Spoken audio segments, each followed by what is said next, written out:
I feel like the back focus is out and like the contrast is off. There's something, and it's only my camera. Yours was good and the wide is good. So what do I do? Probably nothing right now. This is probably going to be a case of me diving into the manual. Back focus, I'm not even sure that it's going to be adjustable on a relatively disposable camera like that. But yeah, I mean, the Oddcast lettering looks pretty good. But I found, whenever I looked at the clips and things. Hello. Oh, hello. Hang on. We got to auto editing.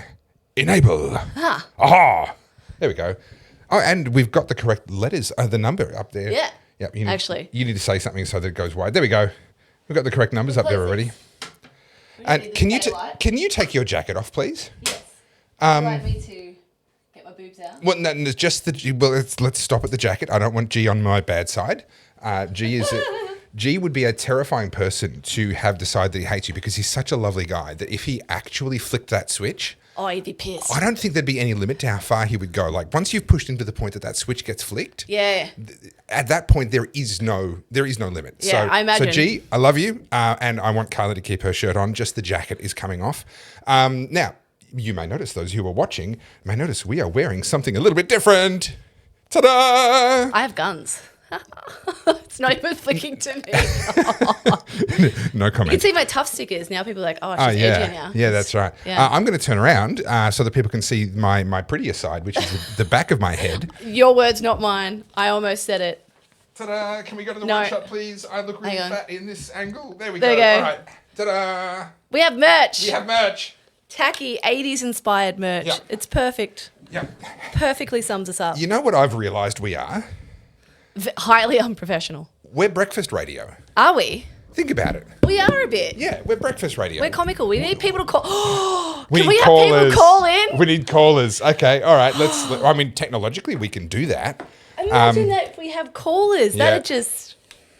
Okay, but that is risky because normally with actual breakfast radio, They vet them? Yeah, the callers have to get through a couple of gatekeepers first. The bad ones are really bad. We can always edit. Well, true. But then the whole point is like they're calling in live. That's how you get the callers. Is you say, hey, everybody, we're talking about this thing. Call in if you have this story. Have you ever been on like Fox or whatever? Okay, so I actually won an award. I won an award for a call that I did into a mainstream radio station. And you know what the award was? Tickets to see Cyndi Lauper. Wow. And did you go? I actually meant to, and then I just couldn't in the end. But I had every intention of just doing it, just to go and see, just to experience it. But no, I called in. They were talking about the fact that one of the hosts hadn't been invited to a party when the other host had. Yeah. And they were saying why, like what's going on. And so I called in and I said, well, there's a simple calculation that you have to do. You have to weigh up how valuable is the present going to be that this person brings versus how much are they going to cost me in alcohol consumed during the party. Was this Kyle Sandilands? I know it wasn't him, but I don't remember who it actually was. And I just said, clearly, you're either a cheapskate with your gifts or you're an alcoholic, and they know it. It's got to be one or the other. It's one of the two. And the producer called me back later on and said, congratulations, you were considered by our production team to be the caller of the day, and you've won these 2 tickets. How fun. Yeah, it was pretty ridiculous. I've won CDs off the radio. Do you remember back when you were a kid and you'd sit by the radio? Back when CDs Ugly existed? Phil. Before Kyle, it was Ugly Phil and Jackie O. I remember Jackie O, but I don't remember Ugly Phil. Ugly Phil was like early high school. He sounds like my kind of guy. Yeah. I can't remember what happened to those two, but then Kyle came in. But anyway, we're sitting there listening, and you quickly press the cassette tape so you could record your new favourite song. Ah, yes. But then you'd also sit there to do like the secret sound or call up to get a CD. Oh, the secret sound, my goodness. I got I got tickets to Redfest, which was like a Coca-Cola inspired underage music festival. Okay, yeah. And that was actually a great time. We saw Taxi Ride. Oh, nice. Okay, yeah. And then I got CDs. I remember winning a Bryan Adams CD. Okay. Yeah. Yep. What was it? He was 18 Till I Die?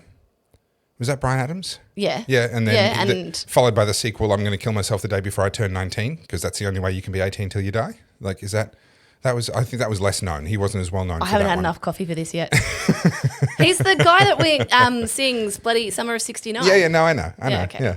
I'm just giving you a hard time. You can't be that out of the cultural zeitgeist. Yeah, I'm just giving you a hard time, Carly. That's literally my purpose in life. On a Wednesday, I wake up in the morning and I go, oh, it's my favourite day. Wait till I choose violence. It's the day when I get to tease Carly for hours on end. Do you want to hear something funny? No, not really. My second job it's not my second official job, my career job was in the music industry. And I used to do all a day on the green posters and designs and stuff like that. Sure. And I can say this now because it was like 10 years ago, but God, that was a painful job. Yeah. You know when your people are just micromanagers? Oh, yeah. And like you come up with this really cool concept art and then they just slowly strip it back and put that logo bigger and make that bigger.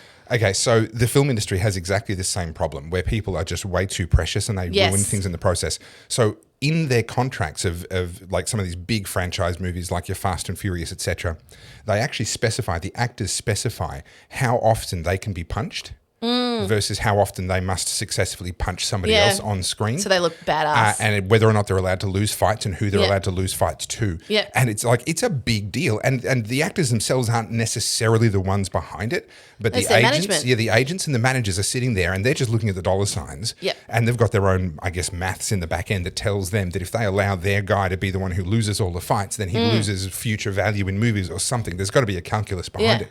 But the number of creative options that get stolen away from script writers and from directors, and even in the editor has to sit there with the director over their shoulder going, hang on, if we cut that shot, then we've lost one of the punches and we need to have another punch where he punches him because otherwise we're in breach of stupid. Gosh. Can you imagine? But to finish my story before you Sorry. interrupted, because I was younger then, I learnt very quickly how to maneuver in those circles, Right. Because they are big egos, and a lot of the big Australian rock stars, I'm talking the people who were big in the 70s and 80s. Yeah. They still had lingering egos. And so it was not uncommon for them to be difficult. But I remember once, I'll try and bring it up, I designed a poster for Cold Chisel. Oh, yeah. They were doing a day on the green. Yeah. And I came up, I was so proud of it. I was really excited. And I was like, oh, they're going to hate it. They're going to tell me it's shit. And my boss is like, Carly, you know they're going to hate that. Like, you just go do the other thing. And a day on the green always needed to have the vines and the vineyard because... Yeah, it's the green. Yeah. Yeah, right?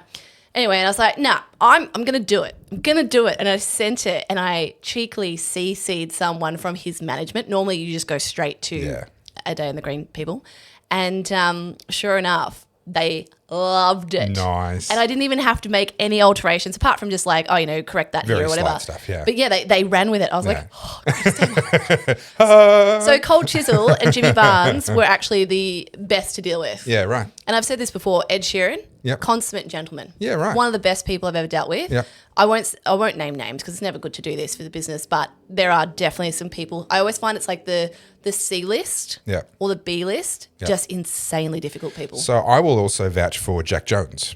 Yeah. Also, his real name's Erwin Thomas, best known for Southern Sons, and he was he was big at the same time as John Farnham, but John Farnham probably had the edge in terms of the popular zeitgeist. But Southern Sons for a certain generation, Johnny Farnham Southern is Sons. lovely, by the way. Yeah, right.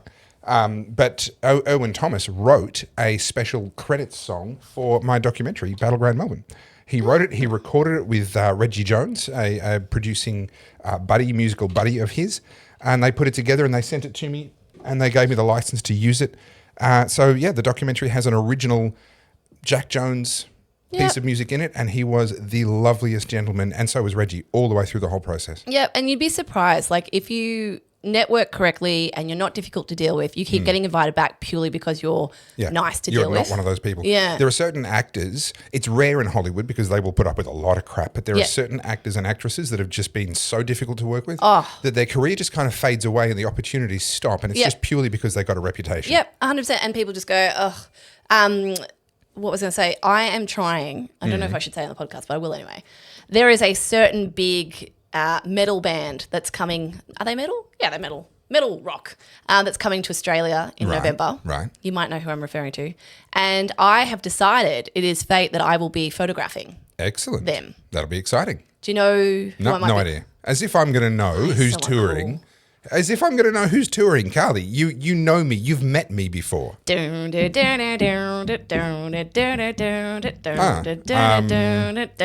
Enter Sandman? Yes. Oh my God, he got one. Which is so proud of you. that was the Blues Brothers, wasn't it? No, Jesus hang on. Christ. That was Nirvana. Gosh, the Beatles. Every just dying every on week, the inside, aren't you? Every week, my heart just crumbles. That was a good rendition of Enter Sandman. I got to say, like, I'm not a musical person, so for me to be able to go, oh yeah, I know that. Well done, you. That is Metallica. Thank you. And I love Kirk Hammett. He's the guitarist. Okay. I just love him. I was going to say Captain or which? Sorry. No. Okay, different Kirk. James Hetfield's the lead singer. Okay. And then you've got Lars Ulrich, who's on the drums. And then, oh my God, it's just totally escaped me. Bassist, what's his name? It'll come to me. No one cares about the bassist. No, he's awesome. I love him. It's just totally left my brain. The main skill that a bass player has to have is that grumpy sort of face. Yeah. While they're doing it. You think about it, like they're the ones that are really carrying the song. Bassists well, according to bassists, yes. Yeah. Drummers would have a slightly different view on that. I have to Google his name because I was like, this is mortifying to me, Metallica. And everyone's screaming in the chat going, how can you? Dave Mustaine used to be in there, but Robert Trujillo. There you go. Okay. He's never heard of him. Oh, hang on. I'm going to put this on. Hang on. Really? Yeah. Really?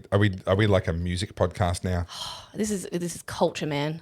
That's him. He is hardcore. I love him. I will credit him with a different face to most bass players. Yes. Not in the sense of the ethnicity, but that his mouth is open and he seems like he's actually into it, as opposed to most bass players that are grumpy looking and bored out of their brains. That's the old bassist, James Newstead. Right. And then Dave Mustaine from Megadeth used to be in Metallica too. Anyway, we can talk about culture. Yes, well, I don't believe that any of that was on our list. No, not at all. Now, you've told me, so I've spent the morning driving and I've had to drive myself this morning because my chauffeur unfortunately was unavailable. What a hard life I lead. Now, you've told me that you woke up this morning and there was a bunch of stuff in the news that you want to cover. So I'm kind of flying blind here. No, so what I normally do on Tuesday is I go and plan the podcast, and then on my screen here I have I'll show you. All of the things. I have all of the talking points lined up, and these are our show notes. Don't let anyone see the tabs, it'll be embarrassing. There's a lot of tabs. And so I do that so that I can be like, hey, here it is. And that saves me having to edit later. Sure. But I woke up this morning and because I've still got a subscription to the Australian and the Herald Sun. You have my sympathy. Yeah. I've been trying to get out of it. You have to call them. Mm-hmm. And I've been on hold for 30 minutes. And get a human being. Yeah, you have to get a human being. Yeah. Anyway. And there was a couple of articles that came out and I was screenshotting them and sending them to you. I was like, do you want to talk about this? Do you want to go across this? Yeah, and whatever. you got no replies because I was driving. Yes. No, I didn't get replies. But also, who is ringing my front door? What do you want? Oh. This is live, everybody. So this is answering Carly's front door. Oh, that's like a notification from 40 minutes ago. Yeah. I don't know why that's doing that. Anyway, false alarm, everyone. It was just me. I will tell you guys what we're going to talk about, and then we will decide which of the screenshots I sent you we'll talk about. Okay. So today we are talking about the left eating itself. So I'm introducing a new segment. This is always fun. A new segment to the podcast. So we're going to start with our good news. And the book, but then we're also going to do good news. Okay. So not just our good news. Okay. And it's like a sarcastic good news. Okay. Yeah. Okay, so we'll get to that. The Greens Party purge, Drew Hutton has been expelled. This is fun. Yep. So that kind of follows on theme. Judges failing us. So a youth offender with 400 charges is bailed again. Yeah, no kidding. This is a bit dark, but a man had his hand amputated after a machete attack. This has to be fake news because machetes have been banned. Yes, so we'll go into that. Welcome to country backlash. One Nation. Obama's shadow game. So they've come out and called it treason. And then is the right getting blackpilled? We kind of touched on this on Monday. Yeah. But we'll go into it in depth. But first, shall we choose our word? Well, okay, yes. And I believe it's, I have the honour. So you tell me when to stop. Okay, stop. Okay, and I'm going here. Oh, obstreperous. Obstreperous. It describes a troublemaker who is noisy, unruly, or otherwise attracts attention in his endeavours to be difficult. That's me! 2 obstreperous employees made the training class a nightmare for the instructor. Obstreperous. Obstreperous. Obstreperous, yeah. I've never heard that word in my life. That's actually a new one for me as well. Can you show me how it's spelled? So obstinate is above it, obtuse is below it, obviate, occlude, lots of words I am familiar with. We picked the one that I'm genuinely not. Obstreperous. And the emphasis is on the streep, obstreperous. Obstreperous. Yeah. Yeah. So deliberately difficult in a way that draws attention to yourself. There's a lot of uses for that word. You know what? I'm a convert. I'm really pleased we're doing this segment now. You've convinced me. You've just given me a new adjective with which to describe you. Yeah, it's brilliant. As soon as you read out the description, I was like, I'm going to forget how obstreperous. Obstreperous. Yeah. Look, both of us are going to have trouble this week. There's some words that pop up every now and then, and I just, for the life of me, cannot get my tongue around it. Yeah. That one's not too bad. I usually have no trouble pronouncing. Even if I'm reading, I can pronounce words I've never seen before. That one was slightly challenging. Yeah. I know the word in my head, you know, when you can say it in your head, and then it comes out like, bleh. Yeah. That's me. Yeah. Mm-hmm. Anyway, so good news. We've got a lot to get through today. All right. So I took my son shoe shopping because I discovered that he had worn his shoes down to within an inch of their lives. And he's a great kid. He's one of these kids. He's like, no, they're fine. I don't need new shoes, blah, blah, blah. I'm like, no, I'm taking you for new shoes. This is a bit of a childhood wound for me because my parents never had money. And I'm like, no, I'm not making you wear your shoes into oblivion. We're getting you new shoes. Yeah. So we went shopping, and of course his feet are bigger than they were last time we shopped, and all of the Velcro type shoes are gone. They're not really available in the size that he needs anymore. Yeah. And so, but he was really, I mean, he's 9 years old. He should know how to tie a shoelace, but he just has never learned, and I've never taught him, and he just really didn't want to. Yeah. So that was a bit of a process, but the guy at the shoe shop was magnificent. Some of the best customer service I've had in ages. Shout them out. Who are they? Well, it was Will from whatever shoe shop that was in Albury. Great endorsement. Great endorsement. Yeah, well, I didn't know you were going to try and get me to name them. The service is so great. I've already forgotten who they were. I've forgotten the company. I remember the person. Yeah. But really great service and kind of brought Winston around. So Winston picked a pair of shoes, and actually the price was better than I was bracing myself for. So that was all good. And then we get home, and I've tied him on his feet, and we get home. And I'm like, right, it's time for you to learn how to tie your shoes. And so I showed him my way of doing it, which is so much simpler than any of these, like around the tree. The rabbit runs around the tree and then through the hole and blah, blah, blah. No, forget all of that. I've got a way of doing it. It's super simple. He picked it up straight away. I mean, he's 9, so he's going to learn fast anyway. Then the very next day, actually, no, sorry, that was in the morning, on Tuesday morning. So we'd shopped for them on the Tuesday morning. I did that. And helped him put his shoes on, showed him how to tie his shoelaces. Later that day at school, first day back at school after the holidays, they do an unofficial shoelace tying competition amongst a bunch of the students, and who could tie their shoelaces the most times in 3 minutes. And he was able to successfully tie his laces 9 times in 3 minutes, which was by no means the winner. There were plenty of other kids did it lots more, but he was able to tie his laces. That's and great. Now it's ingrained in his memory because he got showed by his dad, and then there was an unofficial test at school. Yeah. And now he can tie his own shoelaces. Core memory unlocked. Core memory unlocked, exactly. I love that. Yeah. Well done, Winston. Yeah. Good work. My good news. Actually, I do have some good news. Yeah. Firstly, those of you who were waiting for me to be in the chat last week and I had to leave, it's because I went to dinner with G for our anniversary. Yes. He has successfully put up with me. And we went and celebrated that. Yeah. Gee, you deserve more than a dinner. You deserve a medal. And we were kind of debating where to go. And like our second date, we went to Meat and Wine Co. in Chatty. Yeah. We had a really good time. Yeah, and so, they're good. Yeah, we were like, we'll go back there because it was really good. Yeah. And I do like my food and I like going out, but I'm very risk adverse when it comes to hospitality. Sure. So if I've never been there before and I don't know anyone that's been there before, I'm not going to be the first to go there. Yeah, right. Yeah, I hate being disappointed when it comes to food. It is, especially with prices now, it is really, really frustrating. I'm still willing to take a risk if there's good reviews. If we're in Thailand and we're eating street food, I'll take that risk. But when it comes to wanky Melbourne food, I'm like, eh. So my wife literally, when we were on our honeymoon, we were at an island called Nusa Lembongan off the coast of Bali. And we stopped. I rented a scooter. There was no electricity. Sorry, there was electricity, but there was often electricity outages on the island. Very little internet. All the rest of it was relatively removed. And we rented a scooter, and we were riding around the island and exploring. And Edwina insisted that we pull over and buy the teeny tiniest little bits of chicken on a skewer that you've ever seen that were being cooked by some locals on top of literally some wood that they just gathered from around the place. I was sure we were going to die. And you know what? Completely fine. Yeah. In contrast, 2 years later, we're in Colombia and I go into a chicken place that's like a franchise, all clean and nice and everything else. Worst food poisoning of my life. Do you know where I've had the worst food poisoning? Well, was it related to climbing a volcano in Bali? Well, that was typhoid. that was typhoid. Different. That was different, yeah. It was a swanky Perth restaurant. I can't remember what it's called. Yeah, right. But I was violently ill after that. Yeah. I don't think my gut has actually ever recovered from that incident in Colombia. Those purges. And the following day we flew into Venezuela, which is a country that has a chronic toilet paper shortage. And if I can give travel advice to anyone, it's don't get food poisoning in a country with a shortage of toilet paper. Or when your country's going into lockdown and everyone has that's not good either. The shelves. Yeah. But can I finish my good news? No, this is the interrupting. This is the interrupting episode. That's right. So we went to Meat and Wine Co. and just had absolutely impeccable service. Like good. 20 years ago service. To the point where we were just sort of shocked. We were like, what is this? What's why going on? are you being so nice to us?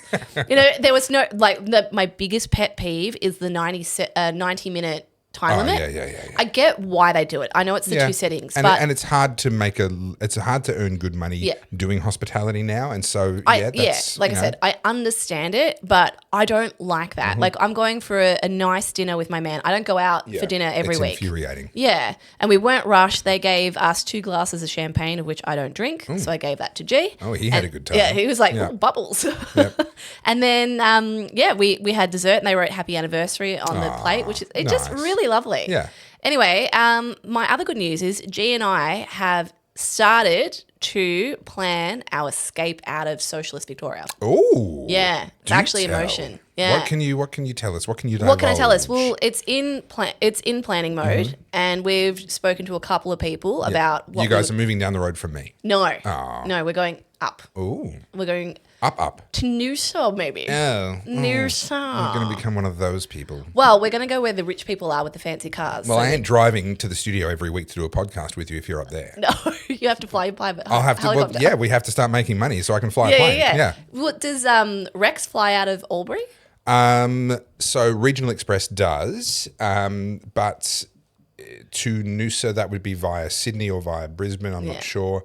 It'd be a mess. Yeah. It wouldn't be happening. No, I need a private plane. Yeah. Do you know what?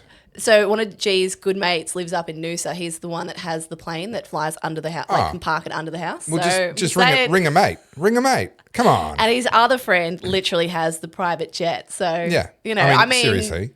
We'll just call it a favour. Yeah, just come on. I mean, look, private planes. You get a 1970s twin engine. It's not a bad propeller plane. It's not going to have a glass cockpit and all the fancy stuff, but you can get a good one still in serviceable condition for a mere $250,000. Yeah. So I don't know why you don't have one already. I would love to get my pilot's license. Yeah. Would love to. So my younger sister is actually working on it. And Sophia. Yeah. So she just turned 30, and I'm not going to divulge the details, but my gift to her was something to help her along that journey of pursuing that license. It's very expensive. It's the flying hours. Yeah. You have to have, and obviously you can't really I don't want pilots flying around on their own without some experience. So not only you that, can't really shortcut that. You got to have some friends. So I had a girlfriend that did it, and she had a chronic fear of flying. Yeah, right. So to conquer that, chronic, couldn't get on the plane. Yeah, bad. right. So she decided, I think when she was about 30, that she was going to conquer that fear, and then became a pilot as a consequence. Yeah. And so the way they did it is they became instructors as well. So because obviously you need to borrow people's planes because you don't own your own. Yes. So there's ways of getting into it and doing it, and you got to upgrade slowly. So I saw her do it, and I was like, oh. Yeah. Yeah, so my little sister's doing it right now, and I actually have genuinely every intention of doing it once our financial circumstances will allow me to do it. And it is expensive, but if you just accept that it's a 3-year project, then the actual cost sort of per month as you go along is not prohibitive. No. It is a lot of money, It's but if a you commitment, spread it out. but yeah. Yeah. So, gee, am I going to get in trouble for saying this? So G's mate used to be a fighter pilot. Okay. Yeah. So he doesn't do that anymore, obviously. Yeah. But yeah, it's pretty hard to get thrills having come out of fighter planes. Yeah. It's like, what do you fly now that's going to give you a thrill? Not a lot. I could not tell you what plane it is. I know it's black and it's cool looking, but that narrows it down. Yeah, I have actually no idea. And when G told me that he parks the plane under the house, so my grandfather was a pilot, and he had, I don't remember what he had either. It was a little 2-seater, and Sure. it was quite small. You could fit 2 people tiny, in it. And so in my mind, I was like, oh, he's got one of those planes. When we got to the house and I looked at it, I was like, yeah. That's a plane. That's a nice plane. Yeah. That's a fancy plane. No, I want a 2-engine. So propeller plane, obviously much cheaper than a turboprop or a piston propeller plane is cheaper than a turboprop or a jet plane. But just recently, a guy was killed trying to fly over the Snowies.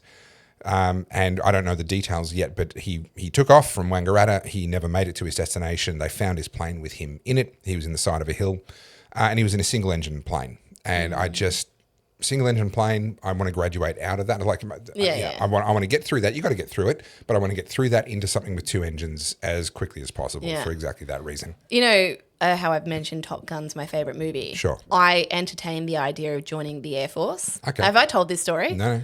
And I went to one of those recruitment days. So my family used to drag me to every aviation show known to man. Right. So my brother and my father, obsessed with World War II and aviation, and by and large, I also had to be dragged to that. Yeah, of course. Now, the cars thing I actually got into, except my family was very much the Ford family, but I was taken by the Ferraris. I see. So if there was a promise of a Ferrari, I wouldn't complain to go there. Okay. But when it came to aviation, I was just like... couldn't stand it. I can't tell you how many times I've been to like Mangalore or Avalon or any of those. And you poor thing. Yes. My heart bleeds for you. Correct. But then one day... I entertained the idea of joining the Air Force, and we went to a recruitment day, and they put you in the sim. Oh, yeah. To see if you can, are you sure? Yeah. I have never been that green in my life. I am not cut out for handling those kind of G's. I'm just not. So can I tell you a sim story? Yeah. So I did a video some years ago when ANSET, when the International Pilots Union was arcing up and wanting more money, and there was argument over Jetstar and whether Jetstar was actually bleeding ANSET's resources in order to make it look like Qantas was bleeding Qantas's resources and blah, blah, blah. And so I did a video on that, and I wanted to film because that was back when I used to do everything on location. I would get on location as much as I could. And so I tried to get into the cockpit of a plane to film, and of course that's a very difficult thing to do for good reason. Mm-hmm. But ANSET still exists in the form of a flight training school. Yes, it does. And so it's at Essendon Airport, isn't it? Yeah, so I was able to get in there, and I just paid some money, and they said, yeah, you can film in there if you want, if you don't want to fly the thing. So I did my filming, and I had that finished in half the time I'd paid for. And so then the instructor sitting there with me is like, oh, do you want to fly? I'm like, yes, thanks. And so, and it was a, 737 or something like that cockpit, like a commercial two-seater. And we took off from Tullamarine and did a circuit and landed again. My blood pressure spiked. This is in a sim. Yeah. Right? And a realistic sim, granted. Yeah, yeah. But my goodness. So when we took off, he hadn't done all the proper pre-flight checks because he wasn't originally going to be taking me up.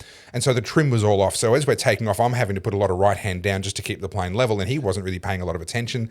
And I crash it, do it. Well, and my heart rate's starting to rise, and I'm getting all the visceral reactions that you would get. Yeah. And I managed to hold it level and everything, and I drew his attention to what was going on. He's like, oh, sorry. And he's like, the trim wheel down the bottom is like flick, flick, flick, flick, flick, and just this massive amount of trim had to be put into the plane. And I'm sitting there going, what in the world is going on?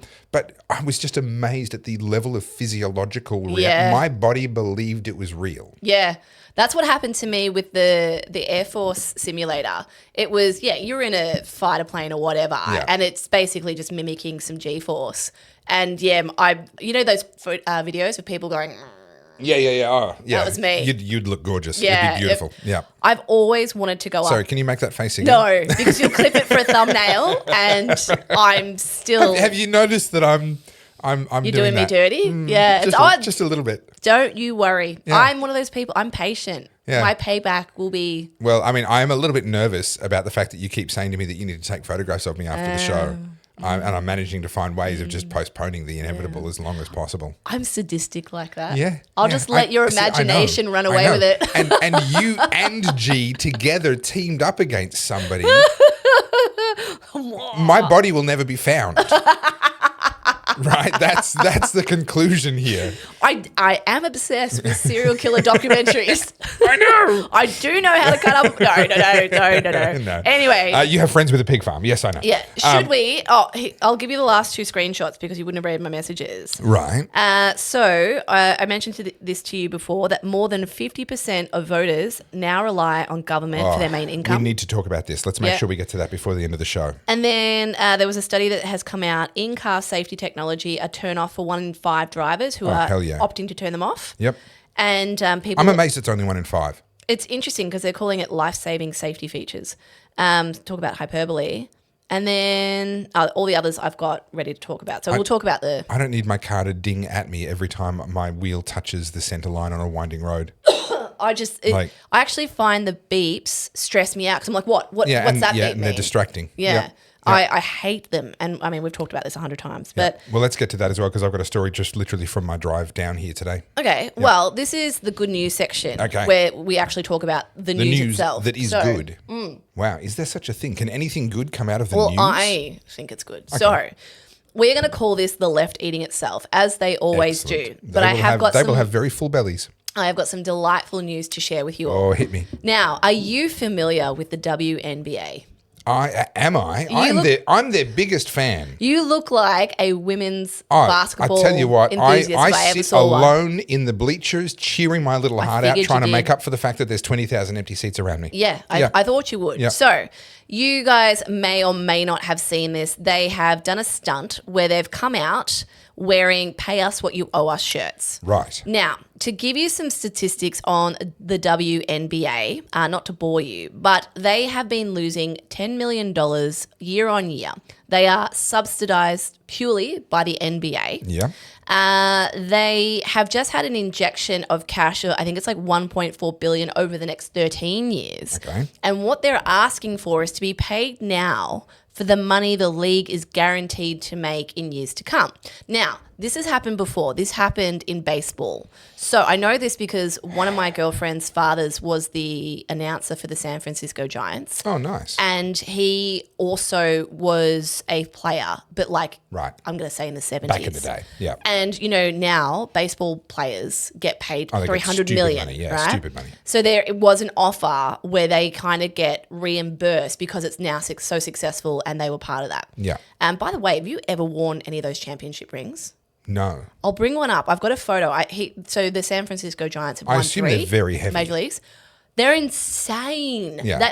Obviously I've got women's hands. They're intended to be incredibly ostentatious. That's the point. Yeah, you don't wear them every day. Yeah, you walk into a room wearing that and everyone sees it. It's the first thing they see. Yeah. Yeah. So it's not unprecedented. So I know people will be like, oh, that's ridiculous. But the issue is, and I can say this because I'm a woman, I just find women playing sports just not interesting. It's not entertaining. Not because women can't do it, just because it certainly attracts a type of woman and a type of personality that I find really insufferable. And we can go through that in a second. Bottom line is people are not watching women's sports for the same reason that they're not watching under 16s. Yeah. Okay. And people are going to get super pissed off at me for saying that. No, go and look at soccer, look at basketball, look at any sport where actual physical development is key to success.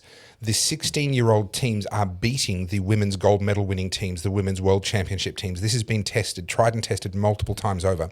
There are very few sports where even women will want to watch the women instead of the men. And tennis is one exception. Oh, tennis is, I'm not a huge tennis person, but I went to the AEO years ago and I had a great time. Women's tennis, and I've got a lot of nostalgia for the Martina Hingis era of women's tennis. She was such a fabulous, just the way she would get across the court, the way she would outthink her opponents. And women's tennis hadn't become a power game back then. Yeah. And so it was beautifully tactical. You get these long rallies. So that's one of the exceptions. Yeah. But or even the, Kathy Freeman doing the 400, things like that. Sure. Amazing. Women athletes in that sense. In that kind of the track and field or even in the pool kind of context. But in these team sort of ball sports, I'm sorry, you're slower. You're not as strong. You don't throw as far or as fast or hit as hard.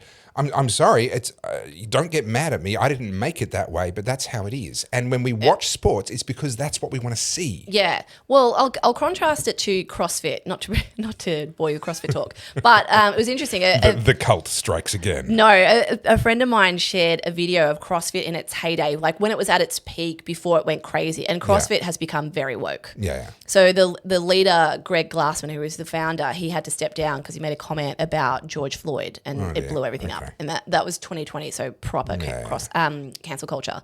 But when you go to the CrossFit Games, there's the men's division, the women's division, and you're watching women do insane things. It's not comparable to the men. It was never meant to be you know, oh, well, you know, he lifted this and she's lifting that. Yeah. But there's people in there, like people probably know who I'm referring to, but Kyra Webb, Tia Claire Toomey, Sarah Sigmund's daughter, Annie Thor's daughter. You're watching women who are just doing remarkable things because they're great at gymnastics, they're athletic. And yeah, they'd lift some really heavy weights compared to most men. Yeah. But then you go see the men's stuff and they're doing that. It was never about trying to be better than men. Yeah, and I feel like with the WNBA, it's about trying to be better than the men. Yeah. And there's a conversation, like I watched a podcast, and the reason I thought I'd bring this up is they've pulled this stunt hoping that they would get support. And it's not 2020 anymore. Yeah. People are fatigued with all of this. Yeah. I'm deserving. I'm owed. You know, the entitlement era has well and truly gone. And so it was a black woman who had been covering the Diddy trial, and I'd been following her closely on YouTube. And I'm always pleasantly surprised when someone's not woke, you know, and they don't go out of their way to say that they're not woke. Yeah. And so she did this video on the WNBA and was just calling out the entitlement of these black women, saying this is so disparaging to other black people who are working really hard. Yep. And it was just the most refreshing thing. I was like, I haven't heard this much common sense for like 30 years. But also, let's not forget that it's only been in the last couple of decades that even men's sport has started to be paid like this. Yeah. You go back to Eric Liddell, Chariots of Fire, fastest runner in the world, 4-minute mile kind of stuff. Yeah. He was doing it for free. Yeah. You know, cricket, international cricket was borderline voluntary up until only about 30 years ago, and it's only with the IPL, the T20 series and the IPL, that cricket players are starting to get paid serious money. I feel like what a lot of people misunderstand when it comes to sport, and look, this is not really my domain, but just as an observation, you need to have a personality. Like a Michael Jordan, he's a bit of a dick, but he was the greatest. And he did some trick shots and everyone was just like, he's untouchable. But he also had like Scottie Pippen around him and I forget the other guy's name. You know, they were kind of like a team. And when Chicago Bulls really dominated and everyone got super, do you remember in the 90s? Everyone was just super into NBA. You know, that's why Michael Jordan became a billionaire, because Nike was like, all right, have you seen the movie Air? Great movie. Yeah. You know, and then he becomes a billionaire through the Nike endorsement. LeBron gets his own Nike shoe. You know, all of these people who are getting hundreds of millions, it's because they're bringing a personality that builds a community. And when you have entitled women, so this is Caitlin Clark. Some of you guys might know who Caitlin Clark is. They hate her in this industry because she's a white girl. Right. Now, the WNBA is a lot of African Americans.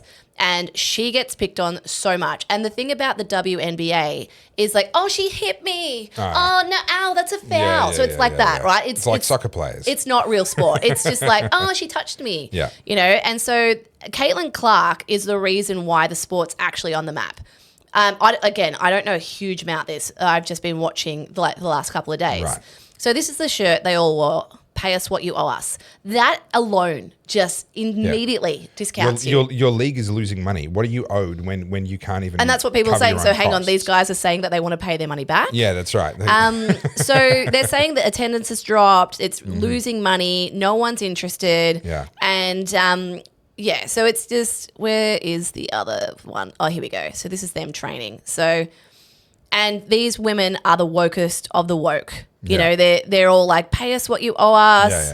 And just, there's no likable personalities. Now, I'm not going to speak to Caitlin Clark. I know she's a polarizing figure. But when I watched this YouTube video on this, and there was a feature of a podcast of a one black WNBA player being interviewed by a podcaster. She barely spoke in a sentence that I could understand. And she's like, it's our time. I deserve LeBron money like this. You know how they do that? And she's like, if LeBron's getting it, I'm getting it. And I'm like, LeBron is one of the greatest to ever do it. I don't like LeBron James at all. Yeah, but let's not forget that even within the realm of men's basketball, he's the exception, not the rule. Yes. And look, not every NBA player is getting hundreds of millions. The top ones who pull people into the stadiums. And this is, you know, we've talked about this before. Yes, you have the players, but then under that you have the entire machine that is required to put on these spectacles. And the Americans know how to put on a spectacle. Ridiculous.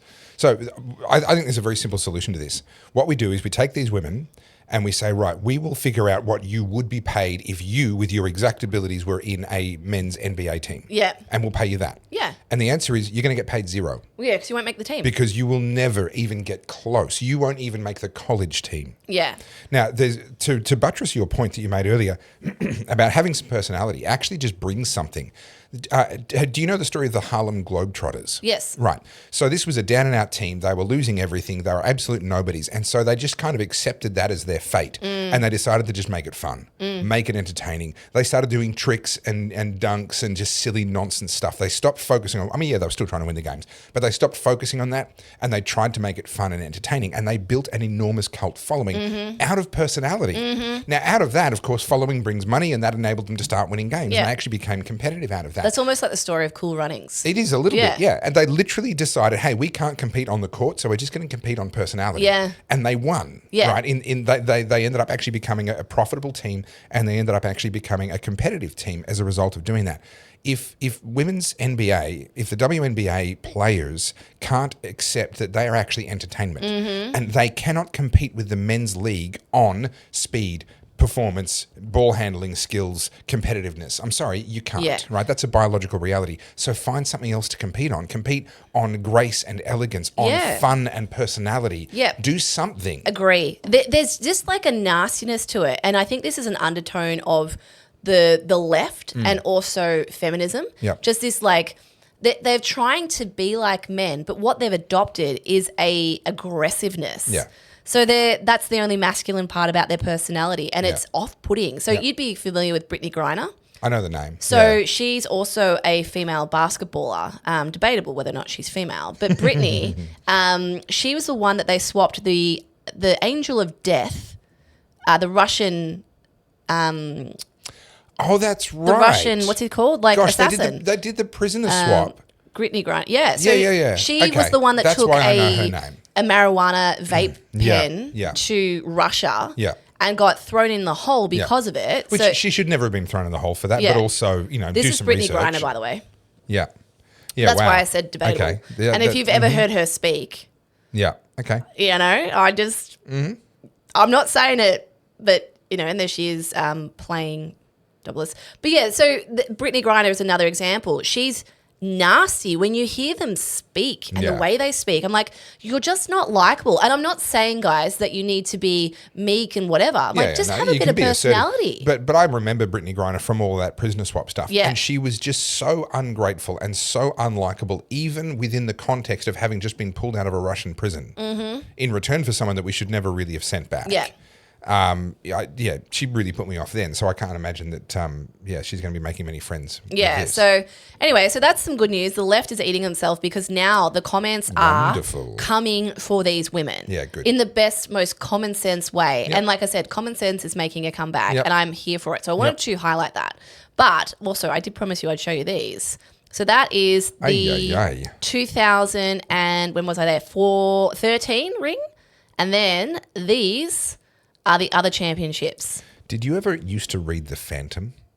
No. Comics The comic, Phantom? No. He had a ring with a skull in it so that when he punched people, he'd leave the mark. Yeah. That's what I see in this. And by the way, terrible idea, anyone who's thinking about doing that, because what will actually happen is when you punch somebody, you will break that finger. Yes. All of that energy that goes through that ring is going into one single solitary bone. So each one of these is, I believe they're made by Tiffany & Co., or these particular ones were. Right. The one on the left, that was, I want to say like a kilo. It was so heavy. Yeah.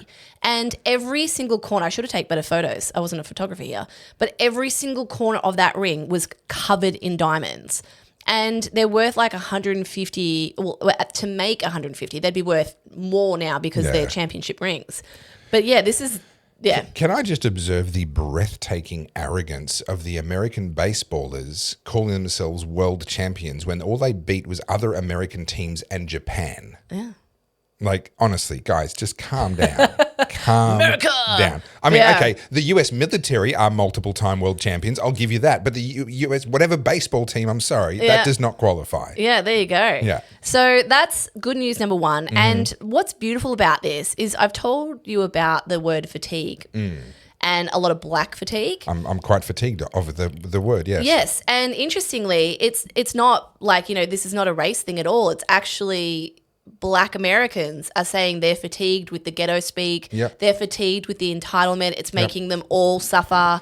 And it's Well, you know what's really interesting is if you go back pre-1950s, Black American families were more likely to still have the mum and dad married.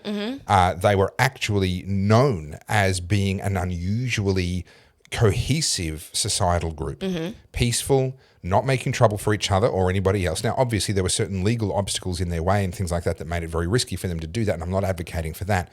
But actually, they had an innate understanding of family. yes. And it was as we came out of that era, what happened was not only were they released from the very evil segregation laws, etc., which absolutely should have been changed, but also that was when they adopted this kind of socialist mindset, this daddy government mindset.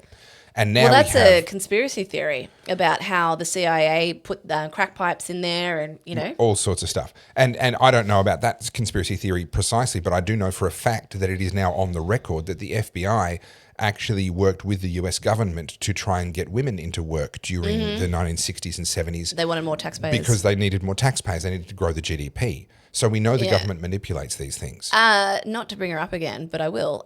Candace Owens' book, Blackout, talks specifically to this and what the American government did, the American Democrats did to the black community. Yeah. And if you guys are interested, Candace Owens, call her what you will, she's thorough and she brings the receipts. Yeah. And so this comes back to something we've talked about before, how young people today are looking at their parents and saying, I don't want to be you. Then they're looking at their grandparents oftentimes, we're talking younger people, and they're looking at them going, actually, I don't want to be you either, because there's multiple generations of complete family failure now. And they're reaching for something even older. And in the case of black American communities, they're actually now, I believe, reaching back to the time when being a black American family was not directly and strongly correlated with broken homes and divorces and all kinds of other nonsense. They're reaching for that time. And I think it is really heartening. We're seeing so much evidence, and you brought up more of it today. We're seeing so much evidence that young people around the world, but especially the young people from these minority groups, are actually rejecting a lot of that identity politics. Yeah, absolutely. And I can't wait for the day when that happens amongst Indigenous communities here in Australia. We're not there yet. I don't think we're even close. I think we're at least 15, 20 years away from that. But there needs to come a day, and what will happen, I think, is, as we're seeing now, and it's not on the list for today, but the Victorian Supreme Court just ruled exclusive ownership to an Indigenous land claim in the northwest of Victoria. Now, this is something that hasn't happened in Victoria before. We've obviously recognised land rights and so forth, but now they're actually granting exclusivity. Basically, you get to decide who gets permission to come on the land and who doesn't. And what's happening, though, and I saw this in Wilcannia when I was there talking to Indigenous elders up there, they're given the land or they're given the water or they're given whatever it is that comes under the land rights and the Mabo decision. It's the vibe of the thing. Sorry, Castle reference, couldn't help myself. Still a great movie. But they can't actually do anything with it. Yeah. And this is what they're going to discover is, we won the land, now what? Yeah. Okay, you get to sit there and be poor on that piece of land. Congratulations. Then they're going to try and do something with it to not be poor, and they're going to discover they're not allowed to. Yeah. The land is really only theirs in name only. It's kind of an insult. It's actually, to me, it's actually reminiscent of a zoo. Yeah. We're kind of like, okay, we're going to plop you on that bit of land. You go be poor over there so that we can look at you and feel good about ourselves. Yeah. That we've given you that. We've got our little zoo exhibit now. Yeah. And it's going to take about 15, 20 years, and young Indigenous people are going to sit there going, this sucks. We've been lied to. I want something different. Yes. And what can be offered to them at that point is to say, okay, we need to change a lot of Australian laws so that everyone, you included, actually has the right to develop their land. Yeah. To actually use what belongs to them. Yeah. And potentially that I can foresee in 15 to 20 years an opportunity for a reunification. In the same way as I think we're actually watching now in the US, there is a reunification happening as black Americans are rejecting colour politics. Yeah. Absolutely. Just quickly, I wanted to bring this up just so you guys can go and watch for it. women's sports. Us getting paid our worth. I can't period. see anything. There we go. Like, yeah. Yeah. Because you're doing exactly what LeBron is doing, so. Say that again? Because you're doing exactly what LeBron is doing, so. So this is the episode I watched. Just if any of you guys want to go watch this, Melanie King, she did amazing doing the Diddy trial. and she was the one that was talking about this, and she's amazing. So I just always love giving the actual creators a shout out. So sorry, I couldn't remember her name. WNBA players would absolutely be able to outplay me. Granted. Oh, 100%. But they are doing what 15 and 16-year-old college boys are doing. Yeah. That's what they're doing. They're not doing what LeBron James is doing. Do you know what I get frustrated with when it comes to women? Like, I actually talked to G about this last night. The problem with the left is, we've said this before, if everything's racist, nothing's racist. If everything's sexist, nothing is sexist. And they've taken genuine issues of oppression, sexism, and racism and conflated them with like all these microaggressions to the point now people on the right, and I can give you examples of this, are now denying that these things exist. Yeah. Let's speak about sexism for a second. Yeah. So men will now say, oh, you're playing the woman card. I'm like, no, hang on a minute. What happened to Moira Deeming is truly sexist. Yeah, that is 100%. a sexist, like that is as sexist as it gets.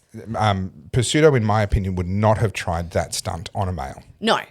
But now, unfortunately, because of the polarization and the tribalism of everyone, if you try and talk about things that are genuinely concerning, like genuine racism, like genuine sexism, it gets immediately put in the woke category, and it's incredibly frustrating. But this is kind of, they've made their bed in a way, and I'm not saying that it's a good thing, but I'm saying this is the natural extension of everything being racist, of everything being sexist, of everything being oppression. It means that nothing is. So now the genuine victims get swept under the rug. Yeah. But back to some more good news. Yes. So this, you know the Coldplay thing, right? I should probably use that one. Oh, yes, yeah. let's use that We one. talked about it on Monday. Yeah, yes. so we talked about it on Monday. So this has been circulating. Now, this is a fake statement, and it's clearly written by AI. But this went mega viral. So fake in the sense that it was not released by the person. No, it's not real. Yeah, okay. Yeah. And you can tell also it's been screenshot a billion times. Yeah. Pardon me, it's very pixelated. But the reason I'm bringing this up, the statement's irrelevant. It's 2025 feminist speech for sure. I'll read you it. To those who expect tears, I don't cry for clowns. I schedule, I document, and I reel bit. I'm a girl boss. Like, it's that kind of letter. You guys can go and look at it. It's insufferable. And was it done as parody?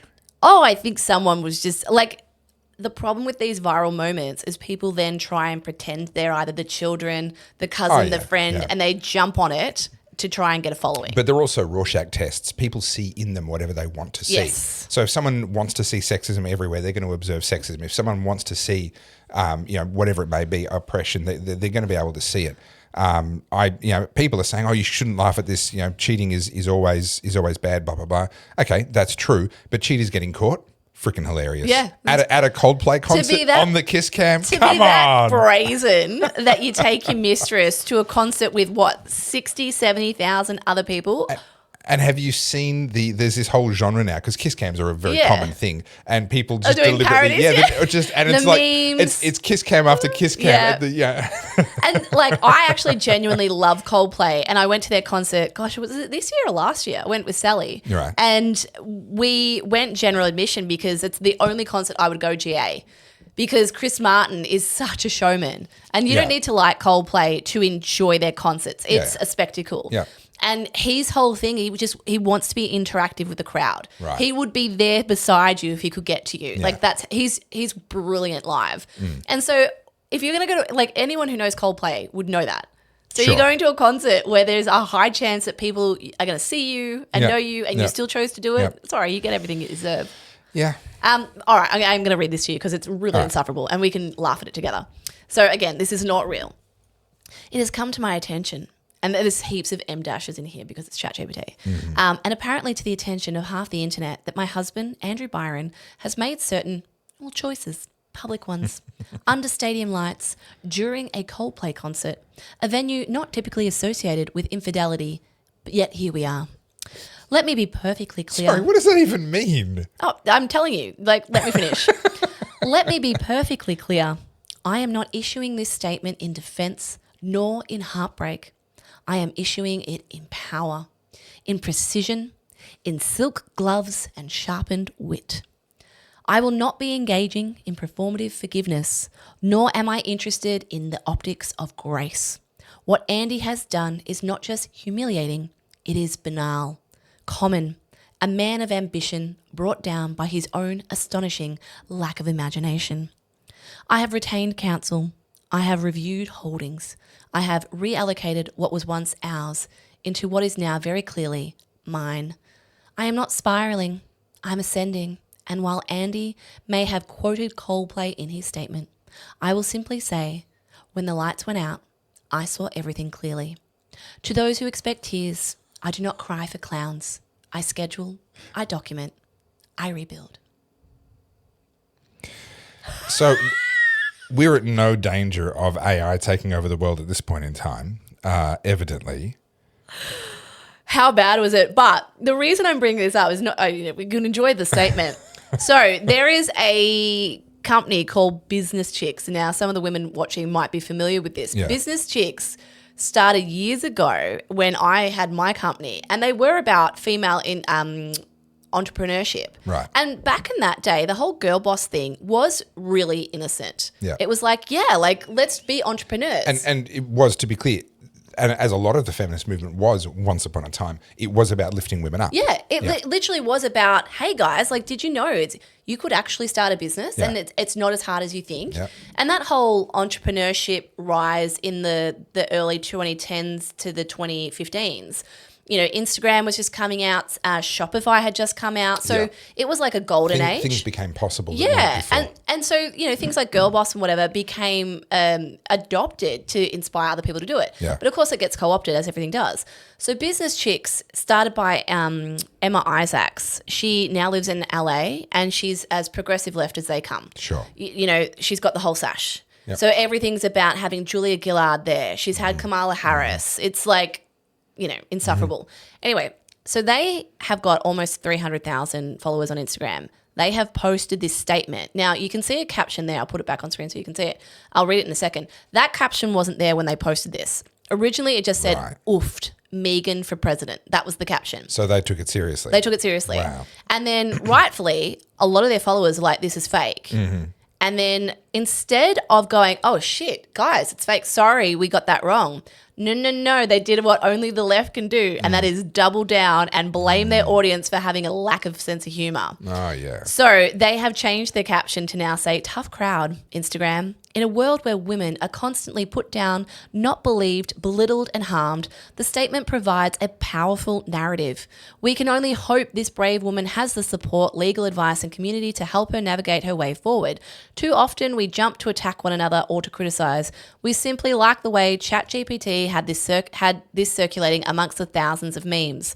Business Chicks has been uplifting and supporting women for 20 years, and we are very proud of every woman that advocates for her safety, her peace, her health, and protects her power. It's funny, isn't it, how corporate speak is so very close to AI speak. Like it's not AI, but it is its own version of AI. It has its own preferred phrases. Do you know what this is? This is actually Newspeak. This is 1984 Newspeak. Right. Erasing words that we would commonly use. Sure. And coming up with new ways of saying the same thing. Yeah. But they are being absolutely destroyed by their own audience in the comments. Now, remember, this is a very progressive left platform. Yeah. It's all girl boss, feminazi, Clem Ford supporting women. Yeah. And they are tearing this company apart. Yeah. And then this person, I love this comment. My God, the clutching of the pearls in these comments. Sure, let's pretend everything on the internet isn't written by ChatGPT and we don't all use it daily. The message is still on point. Business Chicks knew what they were doing and I'm here for it. Right? Okay, so she's come out defending Business Chicks and then people have gone, piled this in. chick for saying, what's the comment? I don't think there is pearl clutching, which historically is a term used by men to negate women's feelings. It's just a pile-on of women just attacking women. It's fantastic. I mention her from time to time. There's a woman by the name of Helen Dale. You'll find her on X, and I love her little caption. It says, Helen Dale, not on your team. Okay. Because people keep finding her and being like, oh, she's a this. No. She's not on anyone's team. Yeah. She's her own woman. Yep. Like you want a strong, independent woman who don't need no man. Helen Dale is it. I don't follow her. I'll have to look her And up. she talks about ranking. Yep. And the challenge of ranking. And once you start the oppression Olympics and you start saying that whoever is most oppressed wins, you have to start ranking oppression and say Yep. which one's worse and which one's better. And it is inevitable. Becomes like a algebraic equation. You need your calculator. What happens is people tie themselves in knots, Yes. and people start competing for the crown of most oppressed, and Yes. and invalidating each other's oppression in ways that I, as a white straight male, could never do. I could never make the sorts of comments that get made. But a black woman about a gay person, about a transgender, about a this, about a that, they can have these massive barneys Yeah. about who's more oppressed. And you look at the stuff they're saying about each other, it's hair raising. Oh, and one more example. G brought this up last night and I saw it. So Purple Pingers has his yes. own Facebook group called Shit Rentals Yep. or Don't Rent Me. Yep. And then I don't know if you saw this article. I'm just trying to find it quickly as I'm talking to you. It was basically an immigrant couple from India have come to Australia and amassed 18 properties. Yep. And it was in the Herald Sun and they were talking about like a rags to riches story. Yeah. And so in this Don't Rent Me, which is like a bunch, here it is, found it, a bunch of wannabe socialist Purple Pingers types, Yeah. someone has shared, this article. And, Indian-born couple moved to Australia and buy 18 properties. Guys, the comments are delicious. Did they come to Australia with nothing and build it Yes. up here, or did they come with it? Because there are people in India Yeah, with a lot of they money. came here with nothing and Yeah. built Oh, it well, here. good on them. Yeah. Yeah. Well, no, like it's a rags to riches story, Yeah. but they don't know what to do because Yeah. they're brown, they're immigrants. Yeah.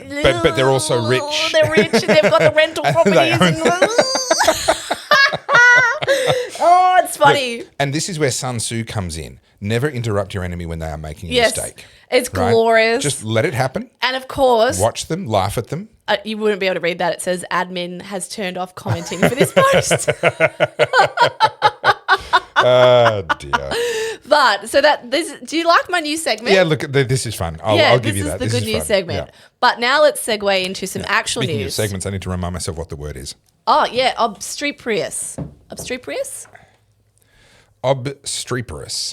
Obstreperous. That's a weird tongue twistery one. Well, see, I would say that's a very good description of the WNBA players. If only I'd been able to remember the Yeah. word at the time that we were I talking looked about at the it before WNBA. and then I totally obstreperous. I mean, being difficult in a way that draws attention to yourself. I think that's a perfect description. Before we get into discussing the Greens, this is a palate cleanse. Oh my goodness, How much do you want to do that to your kid? that's gonna really hurt though. Like that's gonna really hurt. Yeah. I love the dad's just kind of like, look away. Yeah. Oh, funny. dear. All right. So we need to talk about the Greens and how they have ousted one of their founders, Drew Hutton. Oh gosh. So, And this comes on the back of them having recently had one of their councillors depart because she's Iranian-born, and they're coming out in support of the Iranian regime. I that missed happened that last bit. week as well. Yeah. No, they're running this. So this is the ranking issue, and Yes. this is the basket of goods. Well, it's a purity test, isn't it? Yeah. I'm more pure than you're pure. But it's a purity test not based on a single issue, the environment. It's now a basket of goods. I would argue the Greens have abdicated their care of the environment. Oh yeah, quite Well some and time truly, ago. yeah. About 20 years ago. But again, perception takes 20 years to catch up. So it's only about now that a lot of people, including a lot of people in the Greens, are sitting there going, "Hold on a second, this is no longer what I thought I was supporting." Yeah. and that's what we're seeing here. So tell us the story. So I'll just read this. The co-founder of the Australian Greens has officially been expelled from the party after warning the party had been taken over by a trans and queer cult that is attacking free speech. Drew Hutton, life membership of the Greens, was terminated by delegates of the state branches on Sunday, with party officials releasing a statement insisting that trans rights are non-negotiable human rights. But the 78-year-old has hit back, warning the Greens have been taken over by an intolerant cult. The fact is, the Greens is a number of states have been taken over by a cult, a transgender and queer cult. This has come to control key decision-making positions in the party, such as disciplinary and pre-selection committees and administrative positions. That gave them enormous power, and they use this to influence pre-selections and expel those who disagree with them. They have abandoned the historic mission. I believe that that when I founded the party, a mission to help bring about ecologically sustainable world. So this is the new leader, the federal Greens leader, Larissa Before we Waters. get to her, can I just say how much I love old people? Yeah. I mean, only a 78-year-old can come in and swipe like that and Yeah. get away with it. Yeah, Because yeah. everyone's like, oh, he's old person, blah, blah, blah.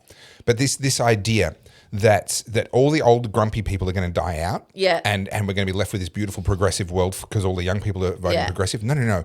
People get more cranky as Yes. they get older. They get more I've been conservative cranky as for, they like, get the older. last 10 years. I can't wait to be old because being young and grumpy is socially unacceptable. All right? Give me another 20 years and my level of grumpiness will be acceptable. Yes. And not only that, I got called out the other day. You know how I talked about my project, my little side project called Chicken in the Noodle Aisle? Yes.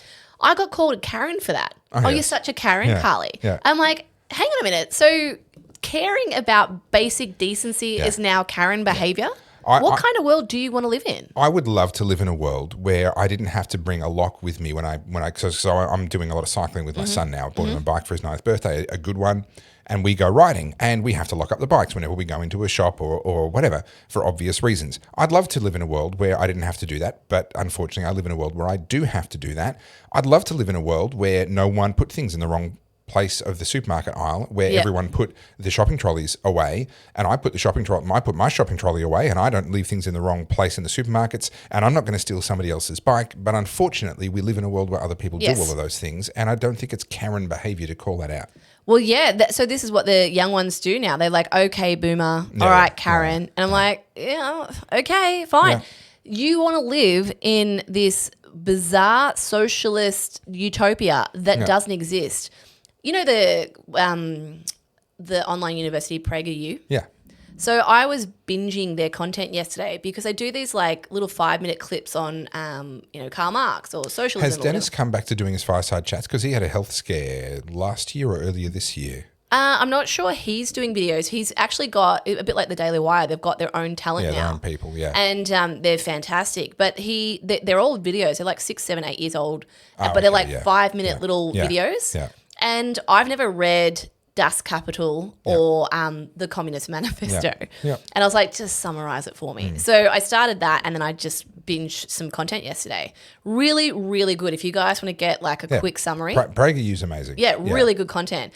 But they were talking yesterday about how, so there was a guy actually worth watching. He's a Venezuelan Gen Z. Okay. And they interviewed him. It was a long podcast, but there were segments. Why do you think young people are adopting socialism? And his answer was, well, the Cold War ended. Because when the Cold War was going on, socialism was in the forefront. We feared the USSR. Yeah. But he's like, now the issue is people are so entitled that they want to buck against the current system and what they see as capitalism. Yeah. So they want to go and they want to see it for themselves. Like, they discount what happened 100 years ago because It was that's 100 old. years ago. Well, Yeah. there are old people, Yeah. so they must be stupid. Yeah. And so it's like, it's a level of, ignorance, but also blind stupidity. Like there's a Yeah. combination there. I would also say that the long march through the institutions has been very successful. Yes. And also that the cloud pivot strategy is coming close to its logical conclusion, which is the collapse of capitalism, just through the overbearing and completely unsustainable welfare state. Now, don't make me talk about Javier Milei, because if you get me started on Javier Milei, we're going to be here all day. But very, very briefly on Javier Milei, he may prove to be the most significant political actor of this decade, even more so than Donald Trump. Because what he's doing right now is not only is he rescuing Argentina from itself in record time, he is now riding on a massive wave of popularity, which is proving that actually you can ask your people to take their medicine and put them through that, and they will actually love you for it because once they understand the project, once they understand what it is that everyone's working towards. Now that has up until recently been considered impossible. You can't do those sorts of reforms because you'll get thrown out at the next election, and unfortunately that can be true. Yeah. Milei is proving that there is an exception. There is a way to do it. And so young people in Argentina are not suffering under this desire for socialism because they lived under it for a while. So it kind of speaks to your point. They did experience it and they experienced what it gave them and now they're rejecting it. Hopefully, Australians are smart enough to learn from other people's mistakes rather than having to repeat them for ourselves. I did say on Monday night that Australians deserve socialism. Not all of us, but unfortunately, I do see it has to go that way. As a collective, ironically, we do deserve a collectivist ideology. Well, yes. particularly with watching what's happening with the Greens, like they're purging their own members. Yeah. This is literally what Stalin did and Chavez has done. But watch their electoral results just collapse even further from here. Yeah. I mean, they already, there was talk that they were going to take over from the Labor Party and they were going to be the next big one, blah, blah, blah.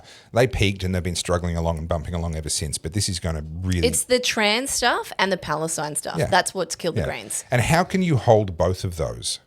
Like the incoherence of those but that's two the whole things. point. Yeah. I think that's the whole point. It's like, people go, oh, fascism's the opposite extreme of communism. No, they're right next to each blood other. brothers, yeah. Yeah. So it's the same kind of thing. Islam and the trans cult are both insanely ideologically co-opted, but also extreme and very exclusive. Yeah. So they're actually strange bedfellows. Yeah, and it's kind of this thing of people say, oh, Man United or Chelsea, it's like soccer teams, like you have to pick one, and then we're gonna barrack for ours and beat up people who barrack for the other one, blah blah blah. Well, actually, they're both soccer teams. They're both playing the same game. Yeah, they're wearing a different color jersey, but they're playing exactly the same game. Yeah, and yeah, in a way, you're right. I mean, transgender ideology, in my view, has become a modern day cult. It has become its own religion. And those who don't support it are heretics. We're not just wrong. We're heretics. And it's taken on a religious element, as has government in general, in my opinion. So yeah, you're right. There is probably a comparison to be made there, but it's just ironic that literally any transgender person and all these people cheering for trans rights, they would not live very long if they went into a genuinely Sharia law Islamic country. Do you know the actress Jamie Lee Curtis? Jamie Lee Curtis, yeah. So she has a trans... okay, I know where you're going with this. Is this actually true? Have we verified that she really actually said what she's been reported as having said? Because I tried to verify it from an actual source, and I'm like, I couldn't get back to an actual source. No, I mean, look, I'll pull up the Google search. So she's making headlines. It's everywhere. So she has a transgender daughter called Ruby, and says that you can't tell them apart. That's the meme. Yeah. And so if we can find a picture of her with both of her daughters. Yeah. Okay, so that's just, can we enlarge that? There we go. Okay. So Jamie Lee Curtis has allegedly said that no one can tell the difference between her two daughters. If I were the daughter on the right, I would be really freaking pissed. I would be so insulted. Like how angry would you be? I told you I'm rereading 1984, right? Yeah. And so I'm at the part where Winston's fallen in love and... Spoilers, everybody, spoilers. Surely everyone's read it by now.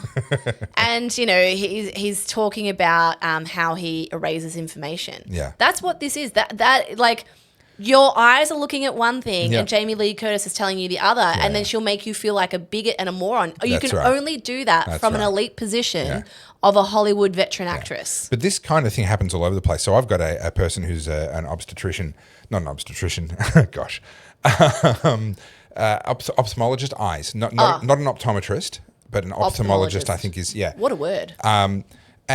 And they're arguing with me in the comments on Facebook because I posted up a study that confirmed that eye damage occurs in almost every single person that gets an mRNA jab. Mm-hmm. Now, it's not enough to actually cause a visible difference to your eyesight, but it's measurable when you test someone before and you test someone after. So this was studied, and they found that it was almost universal. Pretty much every single person showed signs of eye damage following the mRNA jabs that were in that study. 64 people were studied. Almost every single one of them showed signs.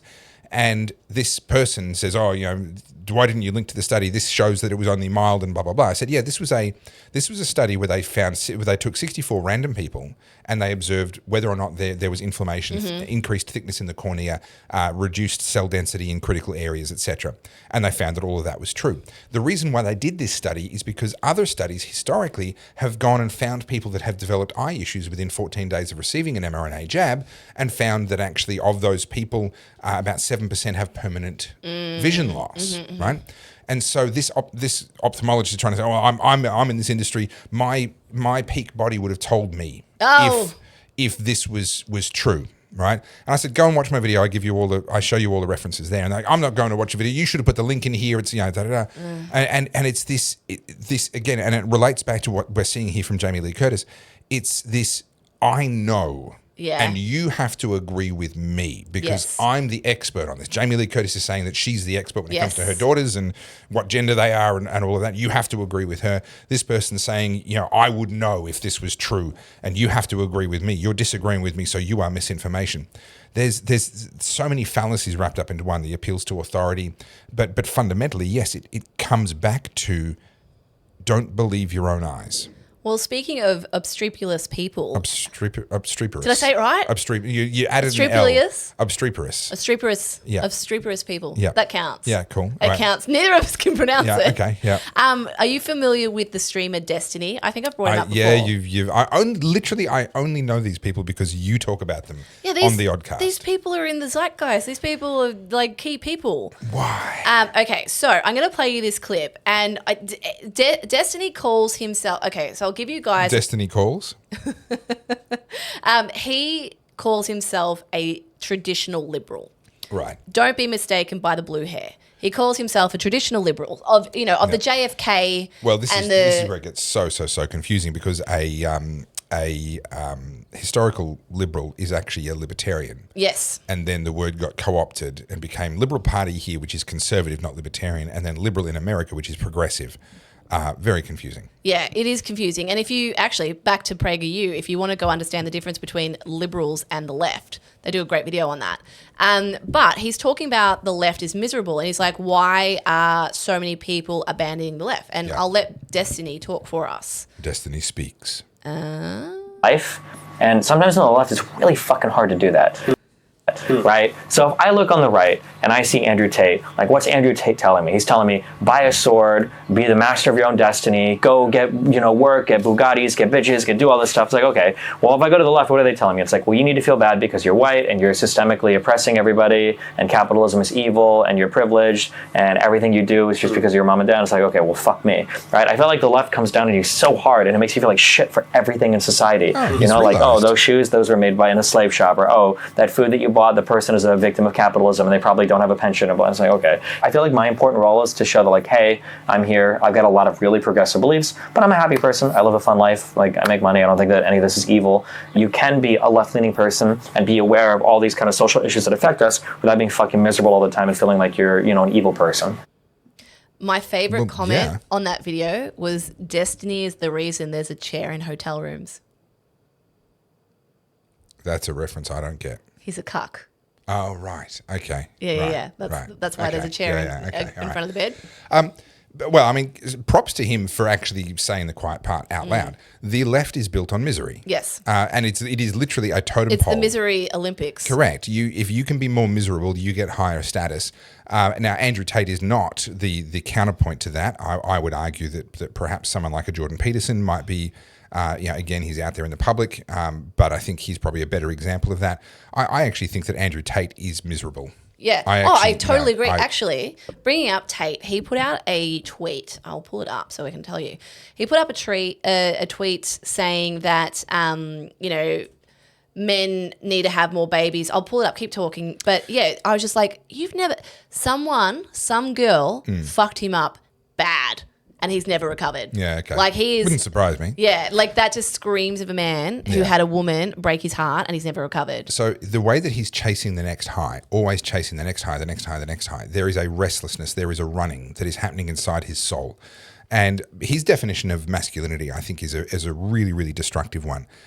People talk about toxic masculinity. Well, no, that's not what this is. This is actually just old school selfishness and materialism. So his idea of what it is to be a man means to make lots of money, have lots of shiny, showy things, show them off, use women as disposable sources of pleasure, and then move on to the next thing, the next thing, the next thing. It is entirely, the toxicity doesn't come from masculinity, it comes from selfishness, it comes from egoism and materialism. That's where that all actually comes from. And I would suggest to you that there is no one on this planet who thinks that happiness comes from belongings and from power that is actually happy. Those things do not satisfy. They promise to satisfy, but they never do. And he's running from one thing to the next. So he posted something the other day basically saying that all young women are only interested in money. Like that's the only thing. So the only way to get women is to be rich. And And then obviously there's this whole discussion now about monogamy and polygamy, and he's basically saying that, you know, that he's got 13 kids to like all these different people who are committed to him. He's got a harem basically. Yeah. And he's also saying that, you know, you're a cuck if you only have one woman. But yeah, so now you can read all these things. Serial monogamy is just socially acceptable polygamy in disguise. Most people don't even know what real monogamy is anymore. And it's sad. It's really sad. I can't find this because he posts prolifically. But understand, he is actually, despite all the noise around him, he is actually a very small corner of the internet. Yeah. And most of the people that get sucked in by him move on within a couple of years. That's kind of it's the teenage boy phase. And a lot of the people that, you know, follow him early end up moving on because they recognize that it's empty. Yeah, and I think you get to a point where you go, you're annoying me now. It's a bit like Candace Owens. I loved her book Blackout. Yeah. But there's moments now I'm like, Candace, you're annoying. Yeah. TikTok has turned every female into a mega gold digger. It's no longer just birthday presents. It's no longer just flowers or pay her rent. Young women watch girls fly on private jets and get diamonds all day on TikTok. And it's remarkable how many women actively message rich men like me after some conversation admit their normal boyfriend isn't treating them right. If you're a man earning less than $500,000 a month with a young hot girlfriend, the only reason she's still with you is because a rich man hasn't added her to his harem yet. The second you start to argue, she's going to be inboxing me. All the world's young girls, all, are chasing the mega rich and the famous and the unrealistic financial expectations. They have no problem sharing this man if they get things they can show off on TikTok. Polygamy is back and it's driven by female greed. The world is cooked. Okay, so this is a classic. This is actually a really good example of correctly observing an issue that does exist and then completely blowing it out of proportion and prescribing the wrong solution. The issue that does exist is that gold diggers do exist. Yeah, of course they do. Always have.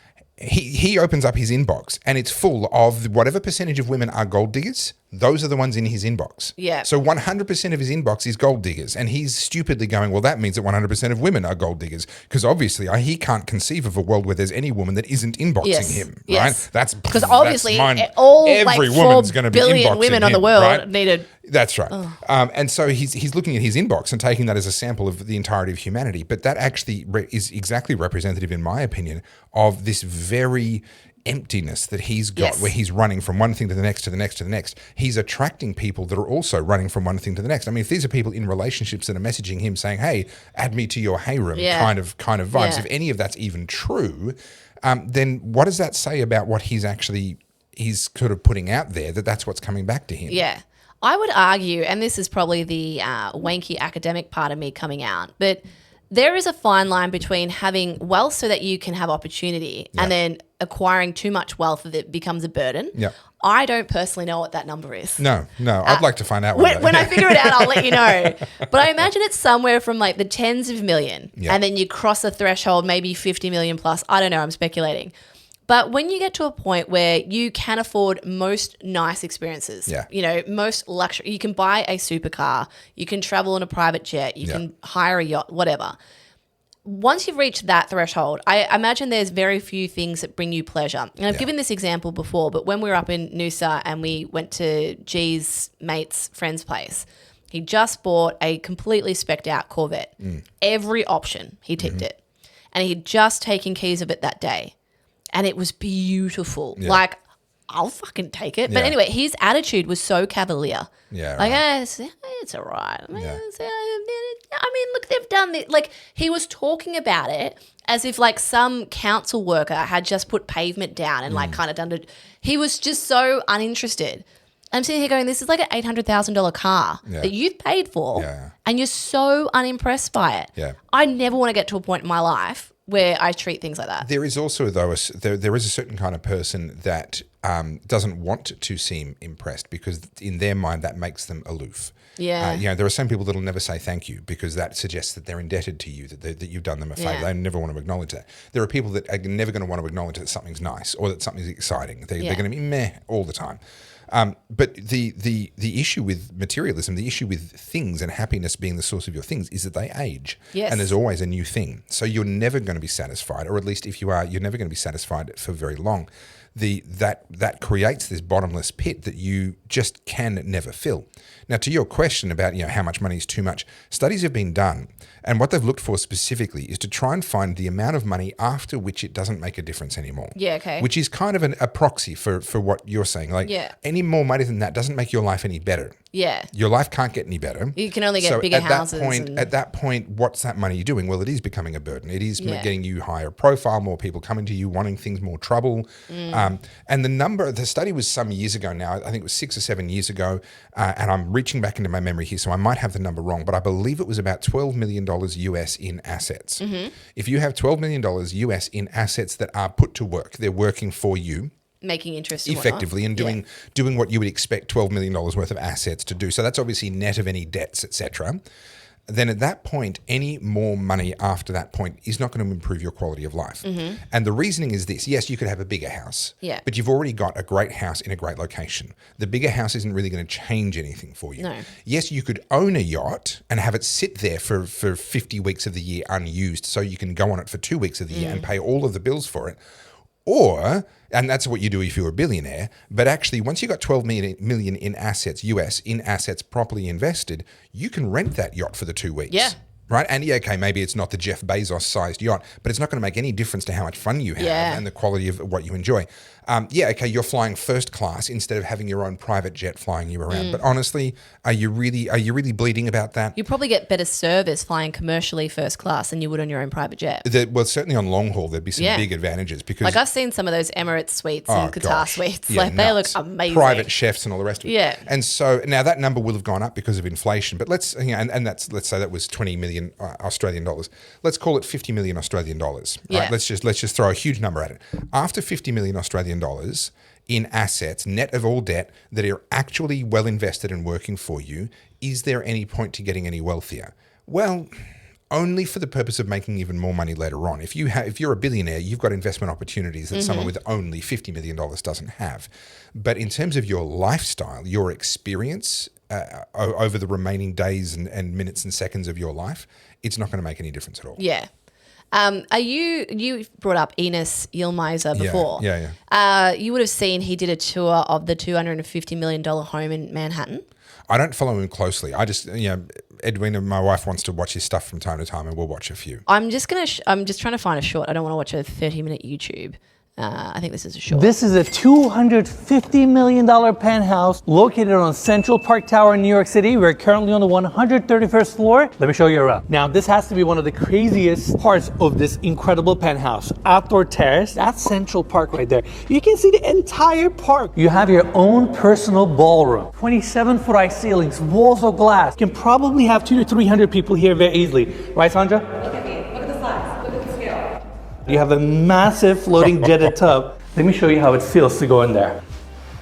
I mean, this is a vibe. Welcome to the Grand Salon. This space is phenomenal. Piano in the center, multiple seating areas, unbelievable views, unbelievable. Down below us is the Billionaire's Row, right there, 57th Street. So that's 157 West 57, 111 West 57, 432 Park, and right there's the Chrysler Building, right there. This is the observatory. Something about the simplicity of this room and just the minimalist seating, it comes together really well. Ugly. Now we're facing north. We have Times Square right in front of us. Look at all the lights. Crazy. Every home needs a kitchen. Island in the center with a sink. You have some base cabinetry here. You ready for this? Oh, that's cool. It's called a knock-knock dishwasher. Right behind me is the tuned mass damper for Central Park Tower. It is the biggest and the heaviest mass damper in the world. And Two points on this. Firstly, you are going to be incredibly lonely in such a big place all the time. Secondly, you won't actually be alone most of the time because of the staff that you're going to have in and around your space all the time, maintaining, cleaning, looking after all of the things that can break, like the knock-knock dishwasher and all the other doodads and gizmos. Not to mention what do you cleaning get for $250 million? I got a knock-knock dishwasher. Knock-knock dishwasher. There is without question a point where you go beyond the scale where you can ever actually be alone. You will be simultaneously surrounded by people and That's alone. what I mean. At the That's same the time. threshold. threshold. So like you talked about the 12 million. Yeah. You know, we're currently in a house that's a 5-bedroom house, right? Yeah. And it's too big for me and G. We haven't Yeah. filled it.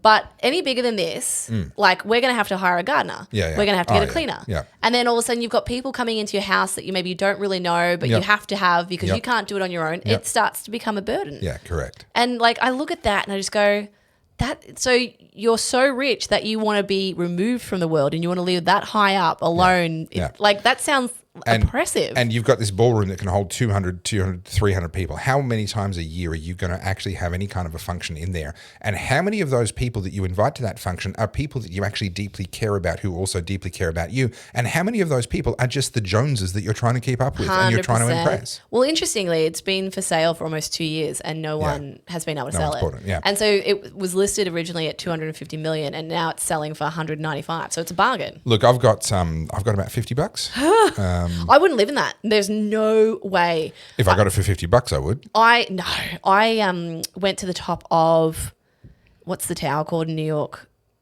I don't know. But I love a good view. See, that doesn't bother me. I could stand on that balcony. Oh God, no! I'd vomit. Yeah. Like there's something about just sort of looking over, your yeah. whole tummy just goes. Yeah, that drop. But I tell you what, that balcony would very rarely be usable because of the winds wind. up there. Yeah. And this is actually a really, really big problem as buildings got taller, as we started to be able to build 20-story and then 50-story, and now obviously we've gone way beyond that.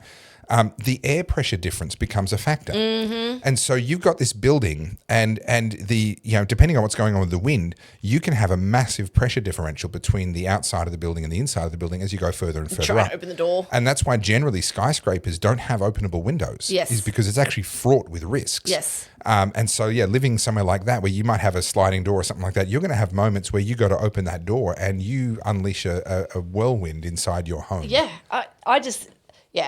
I want to be wealthy, but I have no aspirations to be a billionaire. It just sounds like trouble. Yeah.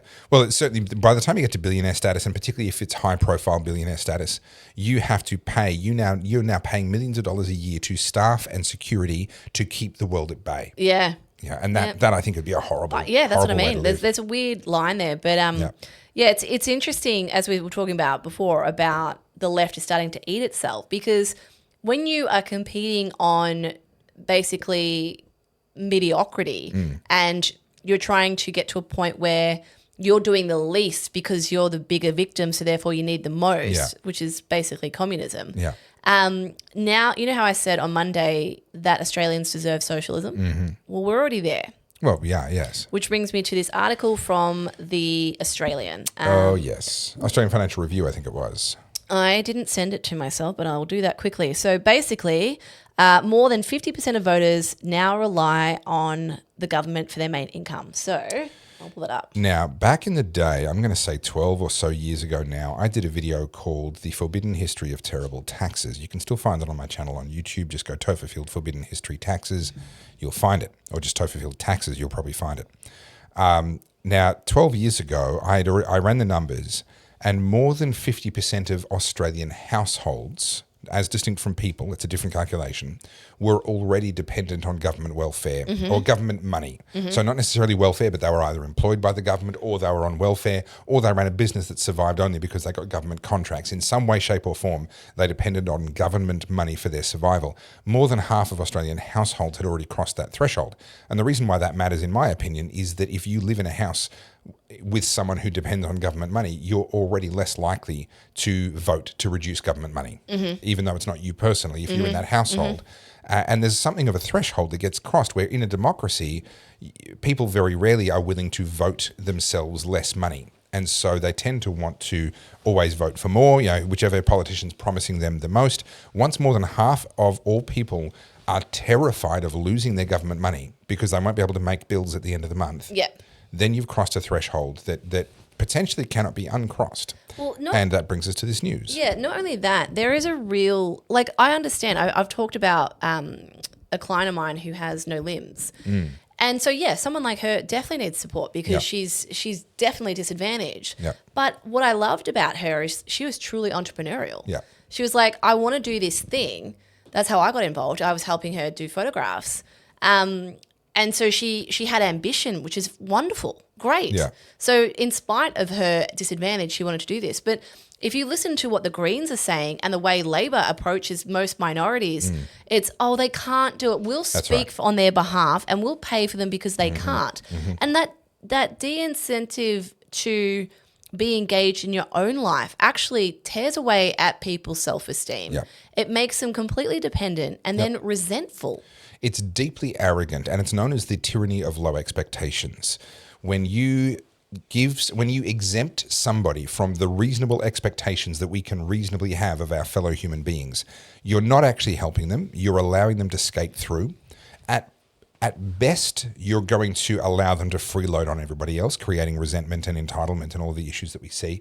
But actually, in truth, what happens is you create an incentive for them to become even more helpless. Yes. And so the situation just gets worse and worse and worse. And that is what we see on the left of politics. What's the Karl Marx quote? From each according to his ability, to each according to their need. That's the one. And that's literally what this is. This is getting to a point where we need to fund people.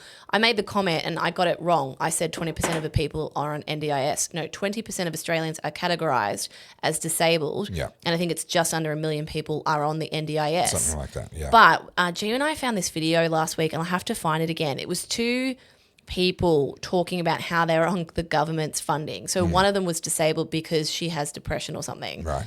And as you can imagine, morbidly obese. Yep. And then her partner, also morbidly obese, Yep. is her carer, who is also on NDIS to care for this person. So both of them do not work. Yep. And It's a good gravy train if you can get it. it was look, people get angry when you see that stuff. I just felt terribly sad for them. Yeah. It's not a good way to live. But the damage of this is so much more than just the individual. So we're incentivizing people to be helpless. Yeah. We're saying, if you can help yourself, then we're going to let you fend for yourself. But if you just tell us that you can't help yourself at all, then we'll do everything for you. So we're creating an incentive for people to be helpless. So we're taking them out of whatever they could do. So people like your friend who has no limbs, I admire anyone who is at an obvious, real disadvantage who then proceeds to try and do the best they can. Yeah. And I accepted the best they can do. Do you know what's crazy? Is she's not angry. Yeah. She's not resentful. Yeah. She's not bitter about it. She's Yeah. like, oh, this is how I was born. Yeah. What am I going to do about it? I believe that we have a moral responsibility to do everything that we can. Yeah. Now, what we can is going to be different from person to person. Yeah. That's real. There are differences between people. Yeah. And people who have disabilities or have had disadvantaged backgrounds, didn't get educations, etc. Yeah, it's true. There's going to be a difference between what they can do.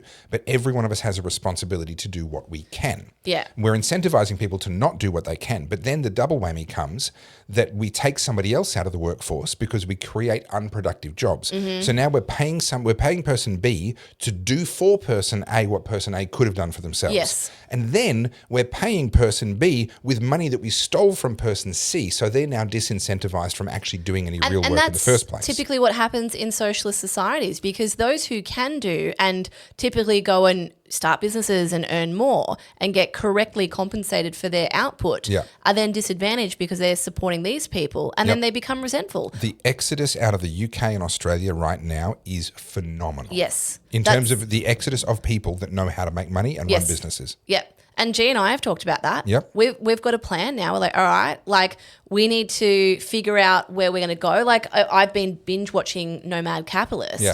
And I already know Andrew what I'm Henderson, Nomad Capitalist, big shout out, great guy, and worth watching all his videos. As soon as I have $250,000 US, I can buy myself a citizenship of St. Neves and what's it called? St. Kitts and Nevis. Yes, St. Kitts and Nevis, yeah. In the Caribbean. I don't have to be a resident. I don't have to pay tax, but I can be a citizen and get visa-free access to 150 countries around the world. Yep. It's better than a European passport. Yep.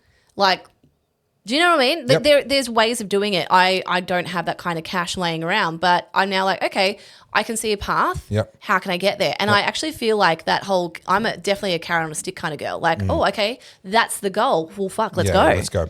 And this is what people don't really think about when they advocate for more government taxing, more spending, etc.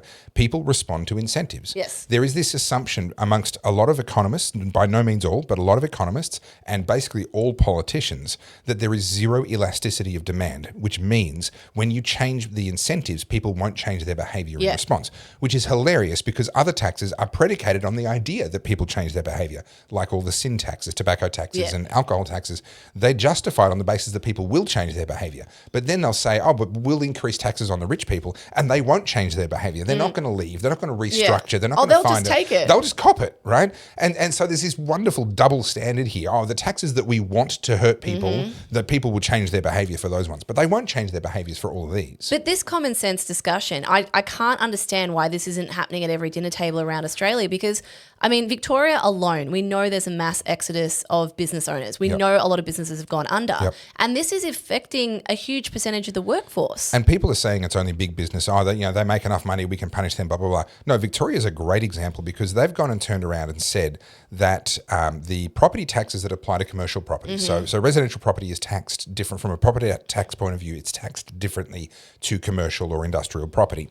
But the Victorian government has turned around and said that if it's worth, I think it's $50,000 is the new threshold now. Any property that is used for business purposes worth more than $50,000 is subject to the commercial property tax. And they've done that specifically because there are people that run small businesses from home and they will deduct part of their living expenses, whether that's their mortgage or their rent.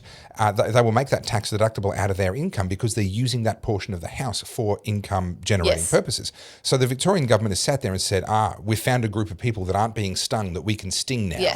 And they've lowered the value of how expensive a piece of commercial property has to be in order for the tax to apply, literally so that they can tax people's bedrooms and spare rooms and lounge rooms because they're running some kind of a micro enterprise from home.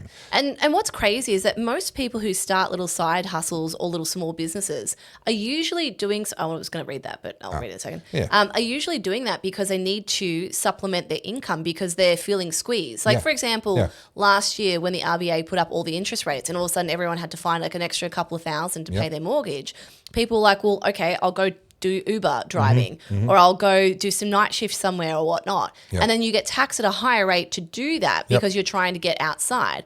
And now, same thing, like we were talking about capital gains tax last night, G and I, because we're looking at some crypto stuff. And the problem is with Australia, if you take the money as let's say crypto went bananas and you wanted to withdraw your money, you're paying half of that to capital gains. Half of the gains, And then if you leave it for 12 months, then you only pay half on half. And so, there's all these de-incentives to stop people from being financially secure. It's designed to keep you like just under so that you're constantly treading water. And that is ultimately, socialism does not believe that you should be independent of the government. No. That's that's not a bug. That's a feature as far as they're concerned. Everyone becoming dependent on the government. And we've got to understand there's not just socialism. The environmentalist movement has accepted this false dichotomy, this false zero-sum game, this belief that if something is good for the environment, then it will inherently be bad for the economy. And if something's good for the economy, then it must be inherently bad for the environment. And so we've talked about this before. Instead of trying to help the environment, they just try and tear down the economy and say, well, it's the same thing. It's the same thing. And so we have different ideologues who have different ideologies and different reasons why, but they've joined forces in tearing down the economy. Socialists and Marxists want to do it because they don't believe that we should be independent. We shouldn't have cars. We should be depending on mass transit. We shouldn't have our own businesses and our own private wealth and have saved for our own retirements. We should be dependent on a government pension and government handouts and welfare to do that. We shouldn't own and run our own businesses and set our own prices. The government should own the business and should decide what we pay. That's their ideology. This entity of the government, people believe that the government knows what to do and the government's better. I don't understand. Well, like maybe you can explain this to me. How do people believe that the government, this unknown entity, has more smarts and intellectual capability? There is kind of a logic to it. The fallacy is that the government can collate more information. It has the resources to gather information. It can get all the information, whereas an individual business only knows what's the information from its own area. But it's a fallacy to believe that more information is going to lead to better decisions. And it's also a fallacy to think that if you take all the information from the entire area, that there will be one decision that should be the one that applies to the whole area. The benefit of those businesses each making their individual decisions is that they're responding to the conditions within which they are placed. So we end up with a dynamic where everything's actually adjusting in real time to the situation where they are, to the coalface where they are. But the fallacy says a bureaucrat can sit there and collate all the data and can therefore make a better decision than what a business owner can. But fundamentally, it is the politics of envy. It is all about saying they've got more, I've got less, you should take from them and give some of that to me. Are you familiar with these boys, the Inspired Unemployed? I know of them, yeah. Yeah. So Jack Steele and, what's his name? Falcon. I've seen very little of their work, but they seem very funny. Oh, we'll play one quickly. Yeah. Hang on, where's the sound?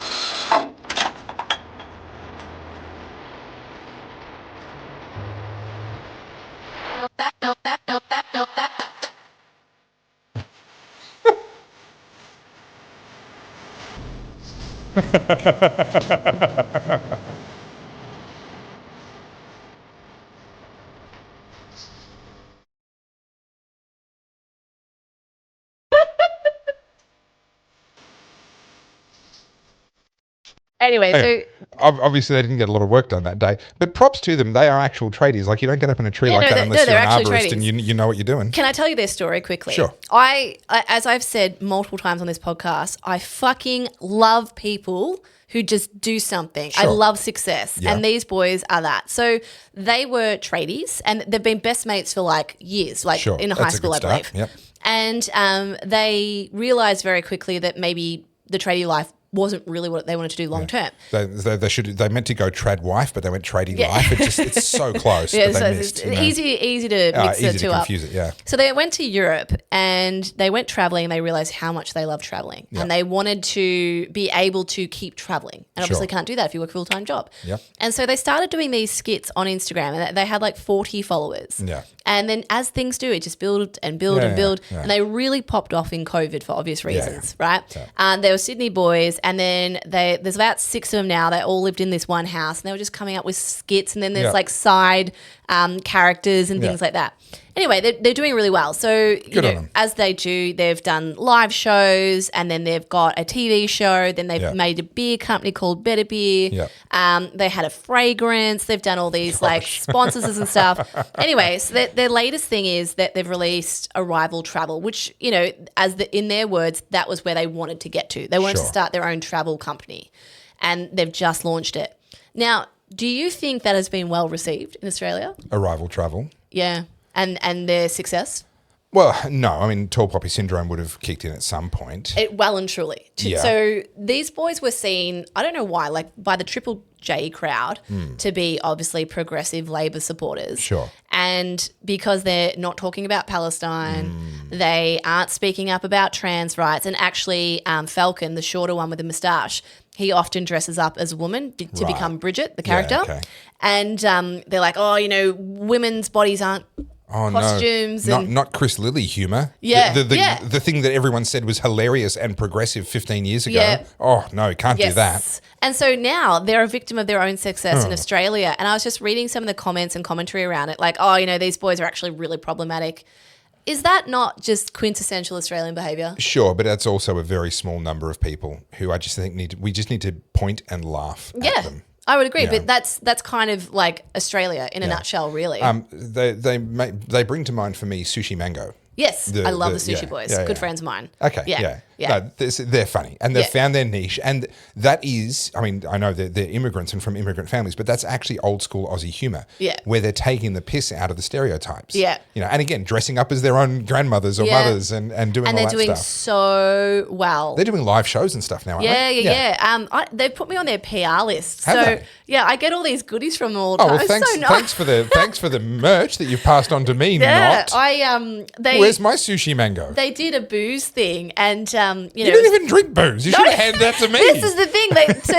Their agent reached out to me. They're like, "Oh, we'll send you a care package." I was like, "Oh yeah, lovely." Yeah. And it said tiramisu, and it had 2 wine bottles either side. I'm like, "Oh well, the wine bottles I'll just give away or give it to people at a dinner party." Yeah. But they're in the middle. I was like, "There's a fucking tiramisu in here." Yes.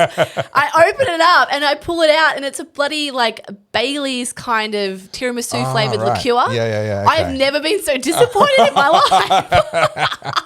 So who's the guy, Aussie actor who was in? No, I'm not sure if he was in Kenny. Sean Jacobson. Shane. Is it Shane Jacobson? Jacobson, Shane? yeah, I think so. Yeah. And he was in the Australian Top Gear for a while. Yeah. I think that's him. And I remember I was having someone recognised me on the street. He was a postie, and he was having a chat with me in Melbourne Street. This is all pre-COVID, and before all that, just knew me from my water work back then. And he was talking to me, and we got talking about industry and entertainment and Aussies and blah blah blah. And he just goes, "Oh, do you know who Shane Jacobson is?" I said, "Oh yeah, and this was right around when I think the Australian Top Gear was not doing well, and for good reason. Like it wasn't a good show. And I think he expected me to kind of shit on him a little bit. It was kind of it was that tall poppy, and he wanted me to kind of shit on him a little bit. And I said, "Oh yeah, no, he's done well." Crackerjack, was that he was in Crackerjack? I'm not too sure. The one with the lawn bowls. Anyway, someone in the comments will sort me out. And I just said, "Oh, look, he seems to be doing it a bit tough at the moment, but he's had a good career. He's done some really good films and blah blah blah." And he said, "Yeah, I'm his cousin, and I'm really glad you didn't, lay into him, blah blah blah, because we'd just been shitting on the industry, right?" And he says, "Oh, well, what about this guy?" And I just said, "Oh, well, Top Gear Australia hasn't done well, but he's done well. He's had a good career, blah blah blah." I just thought, isn't that interesting? He literally expected it. He expected me to have that Aussie negative, kind of attitude problem with someone who's done well. Yeah. It's actually really sad. And I mean, I've brought up Delta Goodrem hundreds of times. Do you remember when Delta really rose to fame? Like this is early 2000s. I was still in high school. I remember when she kind of took off, and she was the beautiful voice, beautiful woman, she piano was a young playing, girl, like 15, talented, maybe all the rest 16, of it. 17. I don't think I knew of her back then. I think it was probably a little bit later because I'm not massively into music. So she had her first album. And, everyone's like, and Delta's got an incredible voice, beautiful voice, and she can play the piano. Yeah. And then she got a job on Neighbours. And then... Oh, that's right, and then she got diagnosed with Hodgkin's disease, which is basically leukemia. Yeah. And then she moved to the US to try and break in there, and then started dating Mark Philippoussis and all sorts of stuff. Yeah. But there was there's always a tipping point in an Australian's career where, you just got a little too big. Got a little we got to too bring you big. back. Yeah. And now Delta is a punching bag. Yeah. Because she became a coach on The Voice. I think it was, yeah. And Delta went from that beautiful, sweet young girl, Aussie sweetheart, to Aussie punching bag. Yeah.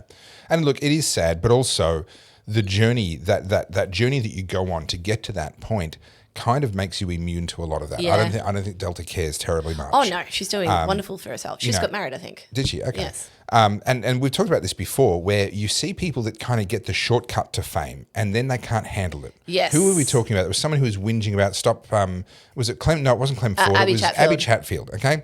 She got given a leg up. Yes. She didn't have to actually work her way Stop through the bullying me. grind Yes. and actually earn the fame. Yes. She was given a leg up to it, which meant that when she got there, she wasn't ready for it. She Yeah. didn't have the armor and the thick skin Yes. and the techniques to handle the reality of being in that position. Correct. So I've done it the opposite way. Sure. I just went out and got cancelled straight off the bat. Yeah, no, you've done and really well. so now I'll be so fine. you've had to grind your way up from negative. Yeah. You didn't start from zero. You I'll started tell you from what, negative 100. talk about baptism of fire. And now you're only about negative 95. So look, keep going and you'll get there. I'm getting there. a little segue, talking about Tall Poppy. We've talked about the Tattle Life thing a little bit. Yeah. So one of my girlfriends, she also has a page, and so does another girl. And there's quite a few of us now who have been sort of talking, and there's actually a huge collective. We're trying to do a bigger thing, and I don't want to give too much away just in case. But interestingly, another girl that we know just put out a podcast talking about her experience. Okay. And reading out all of the comments made about her. Now, interestingly, I have my own thread, but I'm not an influencer. Yeah. I've got 37,000 people on Instagram who came from COVID. Yeah. I've never tried to really plug anything apart from my own work. I have my own business. That's how I make my money. But the way that these women, and most of them are women, will demean or disparage us is to call us an influencer, because that's now a dirty name. Yeah. Oh, these influencers, these scammers, these grifters, so on and so forth. I know you get that too. Yeah. But when you go and read their comments, so this girl did the podcast and she was reading out all her own. Now, I have never read my own, and I don't want it in my brain. I don't want to know what they say. But I was listening to her speak about hers. All this is going to get really crass, guys, but this is what they talk about. Aside from, making fun of the way she looks, the way she talks, the way she dresses, her business achievements, who she's dating, they'll talk about the smell of her vagina and what she must smell like, and that they hope that she's pregnant so that she can have a miscarriage. Like really heinous stuff. Yeah. And having heard her talk about what they're saying in her thread, my imagination's just like, oh my God, I'm terrified to know what they've said about me. I don't want to know. But in a weird way, last night became super grateful for it because exactly like I just said, that's the worst of it. Yeah. Like I know it now. Correct. So now I'm like, all right, you guys who tell me I'm a dickhead every weekend in Yeah. the comments, I'm like, oh. And the thing is, if Okay. if a tree falls over in the woods and no one hears it, does it make a sound? Yeah. If people on Tattle Life are mouthing off about whatever and you never read it, does it exist? Well, no. That's the weird thing. It's Yeah. like almost you become immune to it. Yeah. In a weird way. And this is why my advice to you when you first reached out to me when you were going through the actual like crisis was turn your phone off. Yeah. Right, turn your phone off. Like the noise stops. Yes. Now in your case it was a bit different because they were banging on your door. That's a bit harder to turn off. Yeah. But when it comes to all the social media stuff, all the online stuff, go touch grass. Like that is actually good life advice. Well, that gives me a really good segue into something we talked about really briefly on Monday, Right. but I want to talk about it again at length. So I talked about the Witchery logo that came out, the yes, AI. Yes, the horrific animation as well. Yeah. So everything about it is a train wreck. You just mentioned, I'll bring it up so you guys who may have not seen Mondays know what I'm talking about. So this is Witchery's new, what they call Brace yourselves. a monogram. No matter how bad you think it is, it's worse. That's not the internet glitching. That's the actual animation skipping and jumping. Just wait for it to happen again. It's mind-blowing that It's this the got turning approved. of it, like I'm still got The every time I turning's look bad. at it. The turning's bad. This. Like this. Yeah, you're exactly right. The background has no like. What Because happened? AI doesn't understand depth. Yeah, but wait for the next part of the animation. Once this bit finishes, all right, and watch the jumpiness of this next stage. Wait for it. Wait for it. Ooh, What happened there? glitchy. What happened there? Yeah. Like it didn't even bother to connect one part of the animation with another part of the animation. No. So the reason I wanted to talk about this is you just mentioned about being chronically online. So I've been doing a big part of my research around this, but I've started like segueing into a new thing. I've already got my next thing like lined up. Right. Because I'm so fascinated about the adaptation of AI in like marketing Yeah. and also in the creative industry to the Yeah. point where someone at Witchery genuinely thought this was a brilliant Yeah. idea and Yeah. they've saved a ton of money. This got signed off probably at multiple levels. That's what's so alarming because they are chronically online. These people live on TikTok. Yeah. They're looking at the micro trends. And I think this is what happens when you are looking at everything in life from a microscope. That's what TikTok is. Yeah. These are micro trends. And the new designer of Witchery is quite young. She came over from Country Road. And if you go and look at and this is boring for you guys, but I'm just going to show you their clothing. Witchery is a 50-year-old company for affordable luxury. Sure. So they were known for good fabrication. So wools, silks, Yep. cottons, linens, well made, well tailored. Yep. Now, tell me, does this look exciting to you? No. This is Soviet-style uniform, in my opinion. Well, it's not quite that it's bad, but this is hideous. to me. And I don't know much about fashion, but with the exception of one or two pieces that we've now come across, most of this says these are your base essentials that Yes. you then accessorize. You then find something fun. This is and called a capsule interesting wardrobe. to add on. Yeah. Right. So this is called a capsule wardrobe. That this is a new trend. And I think this has a lot to do with the way the left are trying to take us down the road of socialism. This is an erasure of individuality. Every single piece here is quite boring. There's very limited color. I mean, sure, you could say that jeans are blue, but most of this is monochromatic, simple, no branding, no logos, no patterns, nothing that differentiates who would you. just wear black from head to toe all of the time, including like black shoes and stuff? Like, no one should do that. That's just, no. Only a communist would do that. Are you saying you're a communist? Or you just don't have Look, imagination. I don't have an imagination. I don't have a sense of style. Black jeans, I mean, well, I'm wearing blue right now, but mostly I wear black jeans, black shoes, black t-shirt, black hoodie. But black part jacket. of your rebrand is I'm taking you shopping. Oh God, this is going to be terrible. Yeah. I'm Okay, excited for that point. So do we need to do like a vlog? Do we need to like take a GoPro with us when you take me shopping for my new look? Yes. Okay, Leave us a comment. We'll live stream it. Leave us a comment if you want to get an insider's look at my shopping trip with Carly. Okay, so I'm already dying on the inside.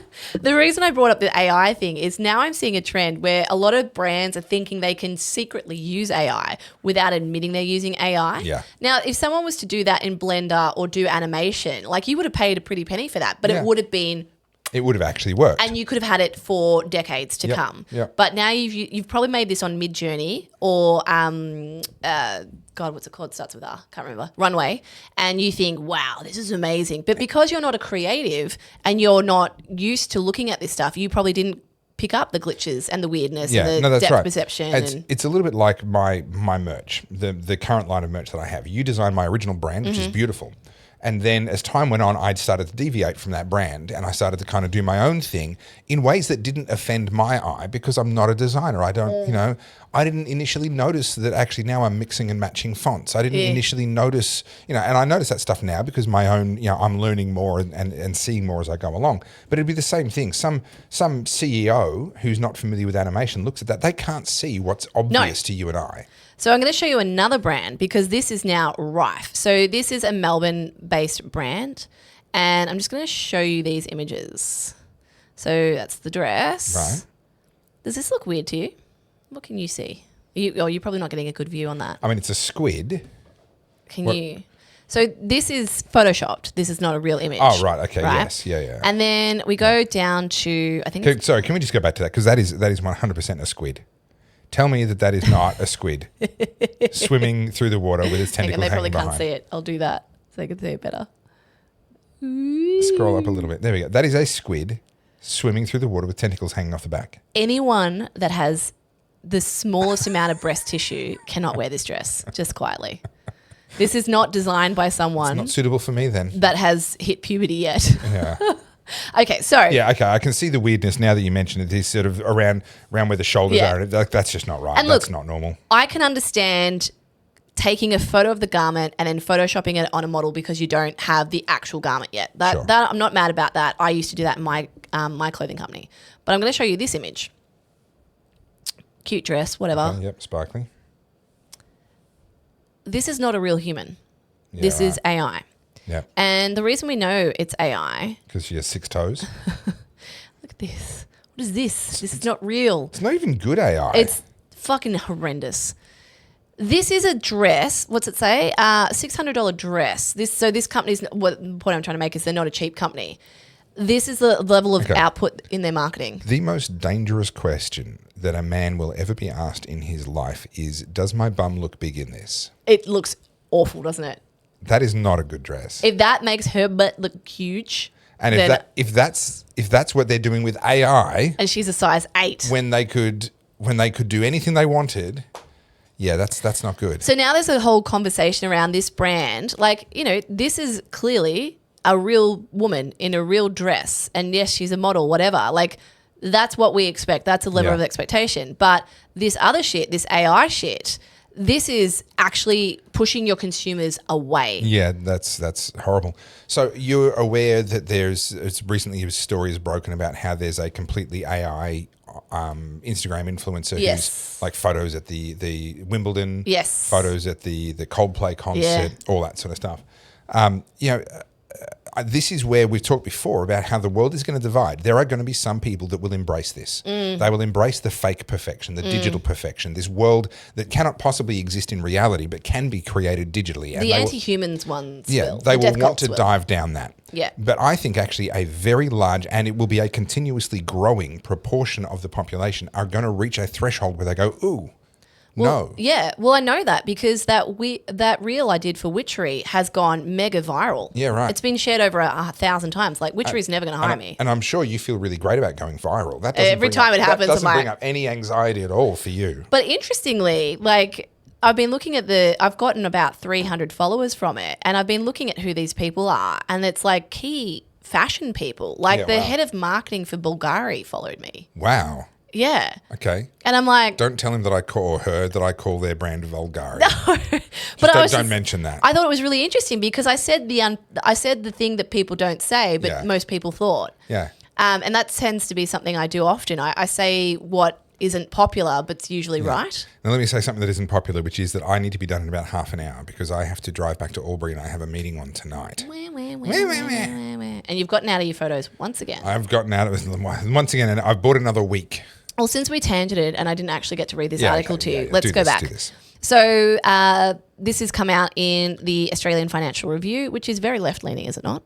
AFR's... No, look, I think it is somewhat left. I wouldn't say it's very left-leaning, but it is somewhat left, yes. They're Labor sycophants.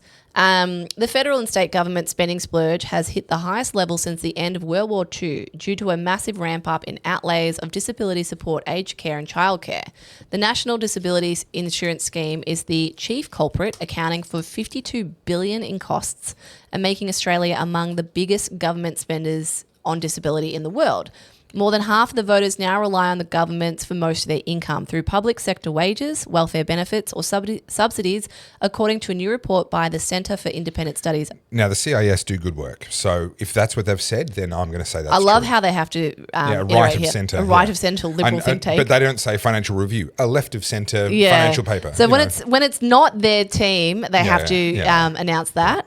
And basically, the dependence poses a formidable opposition for any politician trying to curb the growth in public expenditure. Yep. A culture of dependency and entitlement has taken root in the population, and political behaviour has only become too willing to accommodate and encourage it in a feedback loop. Yep, 100%. Which is kind of what we've been saying, but now I called it out 12 years ago.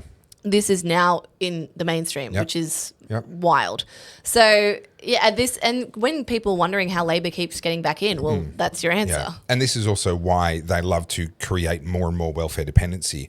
The NDIS blowing out to $52 billion is a feature, not a bug. Yeah. Right? The more government dependency they can create, the more secure they are in their voting results. This is also, unfortunately, one of the reasons why they love immigration as much. Now, I'm a pro-immigration person. I cop a lot of heat for that because actually a majority of my own audience isn't as pro-immigration as what I am, but I am. And so for me to turn around and say, yeah, actually the immigration is largely cynical because they're then trying to, and also citizenship ceremonies, they're sending people into the citizenship ceremonies to basically promote the Labor Party, to politicise citizenship ceremonies. And by then, someone's come in, enjoyed Australian welfare for however many years it takes.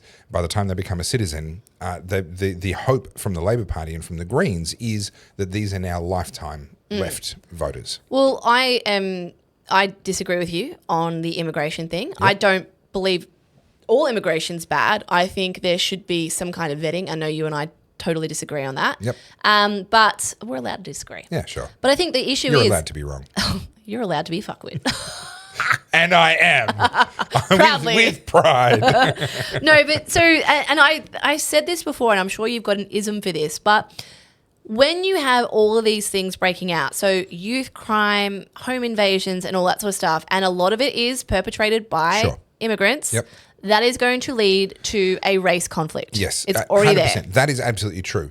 The thing is, it's caused by a small number of immigrants who could and should have been dealt with the first time. Aren't discerning. No. They're blankets. No, I completely agree with you on the optics and what that's going to cause in terms of the backlash. And again, I think that is maybe a feature, not a bug, because then the government can point to Australians and say, look at you all being racist like we told you were all along. No, the issue is not immigration leads to crime. The issue is a small number of immigrants don't adjust, and we are not actually making them. And the story you brought up earlier, where yet again, I've got some highlights. Do you want the highlights in Victoria? Okay, like sure. the last week? Yeah. Okay, so this happened in a friend of mine's street.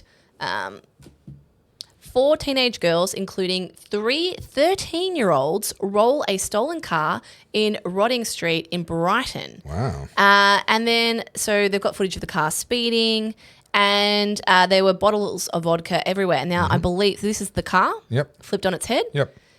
Teenagers, like 13, and then the driver, sorry. Dear car thieves, the point and purpose of driving a car is to keep the sticky side on the road, not the shiny side. Well, if you're going to steal a car, don't you want to enjoy it, not roll it and crash it and then potentially hurt yourself? Yeah, you'd think. And interestingly, again, I always look at the comments of the bystanders or the people that witnessed this. And there was a woman who was like, they could have crashed into a telephone or like the pole, the electricity pole. It could have been way more dangerous. I'm like, why is that your first thought? Yeah. I would be like, okay, but you fucked around, you found out. Yeah. Why are you worried about their safety? And these people may not have been released on bail themselves yet. I don't know. But they've watched as a bunch of other people have stolen cars and done home invasions and carjackings and had machete fights and been bailed immediately. Yeah. So these young girls, Yeah. as they were scrambling to get out of the car, they were saying, "Where's my phone?" And "Oh, quick, finish the drinks," before they ran off, which is wild. Like, just completely Yep. immature. Just no thought or concept of what they've done. Yes, but also engaging in very much adult behaviour, and in my opinion, should be held accountable. Look to at an this. adult Look at standard. this. This is like bottle of fucking whiskey. Yeah. You've got vodka. I think that's Patron. I don't know. I don't mind my vodka, but yeah, like fucking. So that's one. Okay. I mean, they certainly need to develop a better taste in alcohol. That is for sure. But so that's crime number one. Yep. That was a couple of days ago, and then we have this one, where a man had his arm amputated. So he was wounded so severely with a machete that he had to have his hand cut off. Yeah.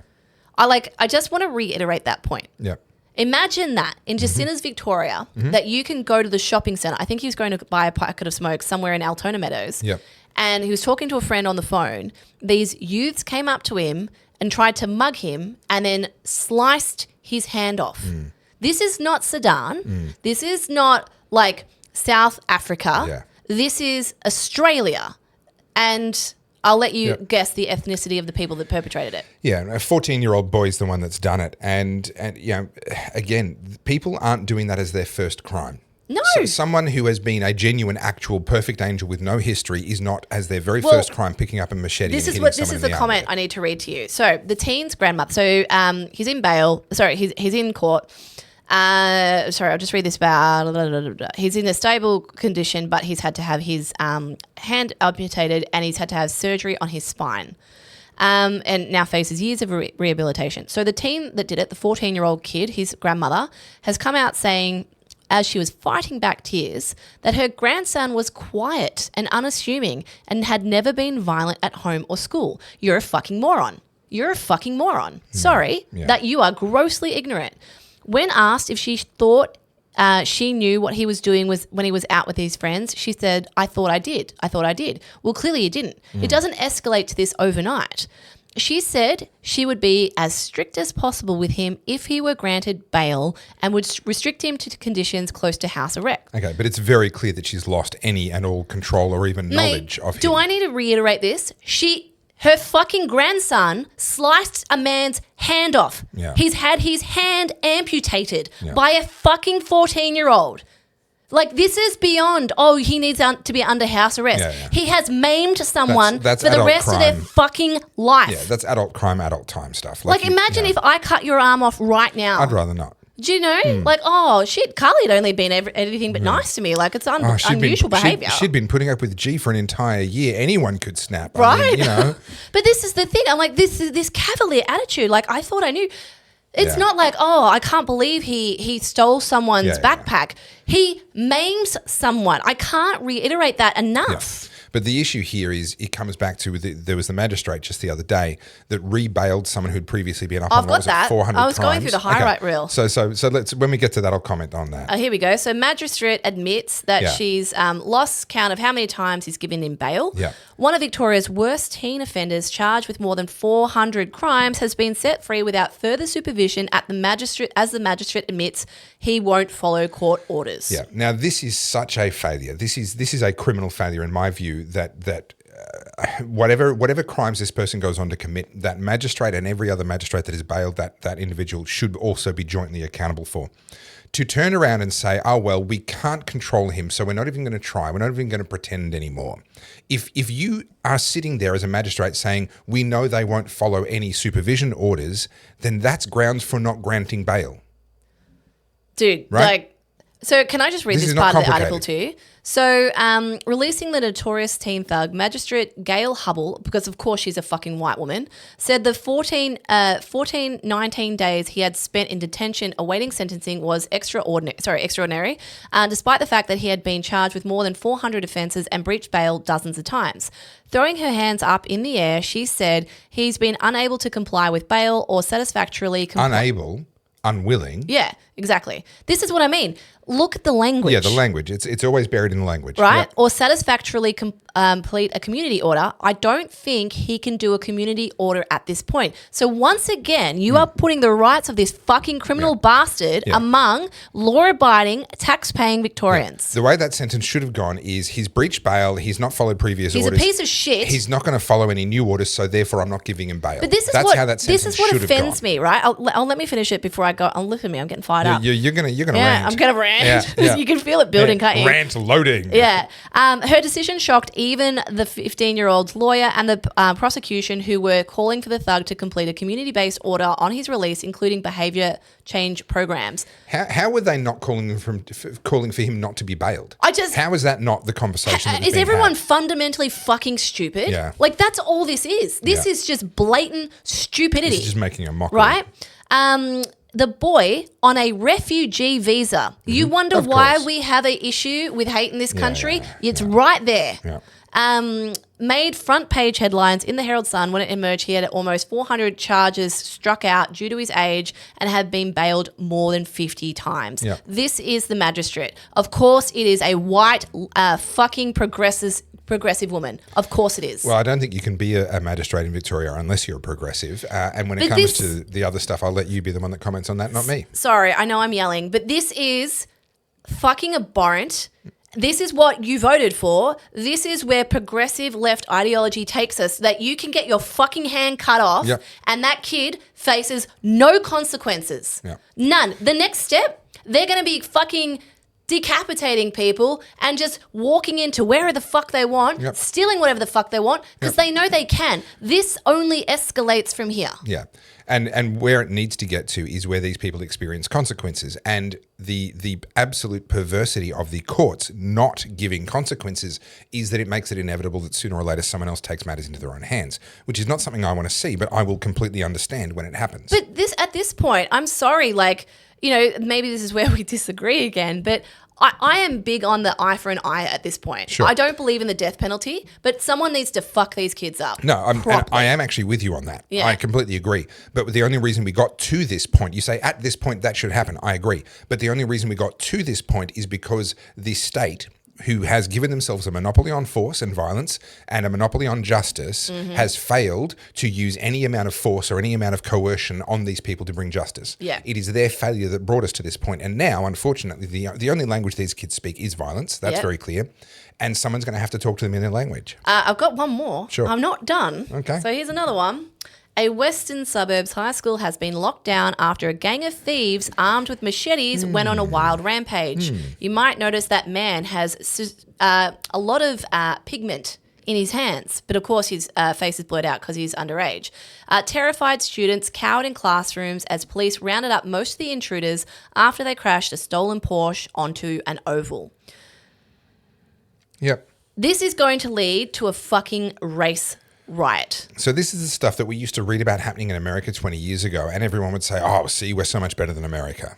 No, this is what we know that happens in Africa. They run around with machetes, and what was the guy's name? Coney. Coney. Coney. Yeah, 2012. You know, and you talk about like child soldiers and how they just go into local villages and cut people's arms off and rape Yeah. people. Yeah. I'm sorry, this seems to be an imported level of culture. I'm going to say the unpopular thing Yeah. because most of this shit, this machete shit, wasn't here 15 years ago. No, and had this been dealt with the first time any of these offenders came out and did anything, had it been dealt with properly, adult crime, adult time, your life is Yeah. fucked, then the copycats wouldn't have come along. Yeah. They wouldn't have hardened themselves and escalated to the point that we've got now. And as I said, the issue is there are a lot of migrants who are good people who do want to contribute. And they are going to be thrown all in the same basket Yep. with these little cunts. Yeah. And that is a complete failure of the same government that said, oh, we've got to have compassion on these people, failed to actually hold them accountable to any standard of law, those ones who are the problem. Why failed the hell to hold them hasn't this refugee been deported? Out. Well, yeah, You're done. And the response will be, oh, because he'll suffer if he goes back there, he'll be Good. mistreated, he'll be whatever. Fucking good. And at that point, I say, well, then, if you're not going to send him back, the only place is prison. Bail is completely unacceptable for someone who even the magistrate acknowledges will not obey any kind of restrictions. I just, there's so many things that I'm trying not to conflate them all at the same time. But we're seeing this in the UK with the gang rapes of the little girls. Yep. We're seeing this in Germany when a rapist was seen leniency, but the person who called him a slur was held with more charge. Yeah. Well, people in the UK are doing more prison time for Social media posts. for social media posts than what actual violent people and rapists are. I cannot understand what is letting people allow this behavior. I don't understand it. So, but I think this actually comes back to the same thing that we started this podcast with, which was the left eating its own, the ranking issue. What we're being told here is that their ranking is so much higher than ours. The fact that he's a refugee outranks the fact that that person had their hand cut off. Yeah. Now, that's completely unacceptable. It's insane. But what's happening now is people are going, hang on, this isn't what I agreed to. When I said yes to immigration, when I said yes to compassion, this isn't what I agreed to. This will lead to this movement eating itself. Now, unfortunately, it'll probably lead to quite a lot of other violence as well for the reasons we just talked about. But this is actually the inevitable consequence of these ideologies, and it's actually the beginning of their downfall. Yeah. I just noticed here that Lenin's trending on X. Why is Lenin trending? That's always terrifying. All right, we got 13 minutes. What else we got to get through? All right, so I was going to say good news. The One Nation parliamentary this is brilliant. members This is brilliant. turning their back on the Welcome to Country. Yep. So Anthony Albanese has come out and said, we did the Welcome to Country the first time in 2007. It was controversial back in 2007, but it's not controversial anymore. Excuse me. You don't get to decide what's controversial. Yeah. That's up to us. We will decide Thanks, what Big Brother. Yeah, correct. We will decide what is and is not within the Overton window of what we will accept and what we will consider controversial. Yeah. I applaud this. I consider the Welcome to Country and all of those observances, the smoking ceremony especially, but the Welcome to Country as well, they are religious observances. This is state-sponsored religion. It flies in the face of all of the principles upon which Australia was founded, which is not only the Judeo-Christian ethic that went into our political and cultural and legal system, but also the idea that the government doesn't sponsor religion. Yeah. The government doesn't have a religion. It doesn't force it down anyone's throat. This has become a state-sponsored religion, and I applaud One Nation for just not having a bar of it. I agree. And I think this is an example for all of us. Like, you don't have to be disrespectful. And as I've been trying to warn, all of these youth crime things that are happening are going to lead to a race war, and it shouldn't. What we should be seeing is more people going, no, that refugee kid with the 400 charges, boot him out of the country and his family. Yep. And, and if you refuse to do that, then put him in prison and throw away the key for the next 30 years. Yeah, like done. Those are your options. Like this leniency and this culture of like, oh, but you don't understand. I'm sorry. What I understand is someone's hand has been cut off. Yeah. What I understand is that people are being terrorized in their own homes. Yep. That's what I understand. Yep. And you're not wrong. And again, if the government doesn't step up, the government said, you don't need to be able to protect yourselves, we will protect you. You don't need to take out vigilante justice, we will take care of justice. Yeah. The government made those promises. And if it now fails, I mean, it has been failing. If it continues to fail to uphold those promises, then sooner or later people go, okay, my turn. Yeah.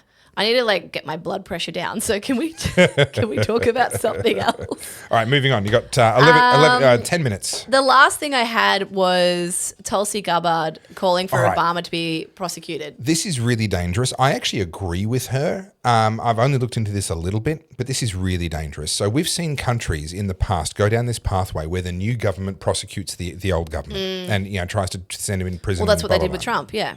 That's what they tried to do with Trump, but not. This is an important distinction. They tried to do that when he said he was going to run again. They weren't going after him as the former president. They were going after him as the candidate and potential future president. And that's an important distinction here, because if we allow a culture where being in government means that you're going to get imprisoned in the next couple of years after you leave government, that is bad for us all. Some countries have gone down that path, and it ends in civil war. It ends in literal blood in the streets, and it invites governments to become totalitarian because the stakes of getting voted out become too high. Yeah. I cannot afford to lose power, so therefore I will do anything to stay in it. Yeah. And we become the very kind of tyranny that the other side was saying, we need to attack them because they're trying to be tyrants. Well, now they have to be tyrants in order to protect themselves from the other side. Yeah. I've read into this a little bit, and I've got to say, with American politics, I need to let things sit for a week. Like, I've read a bunch of stuff on X, and I've read that there's documents, and I've read what Trump has said. at this point, I just need to see the facts come through all of that dust. So I followed all of this is the Steele dossier and all of the Russia stuff. I followed that as it happened. I completely agree that this was a treasonous lie that was fabricated by the intelligence community, promulgated by the Democratic Party, including by the Obamas.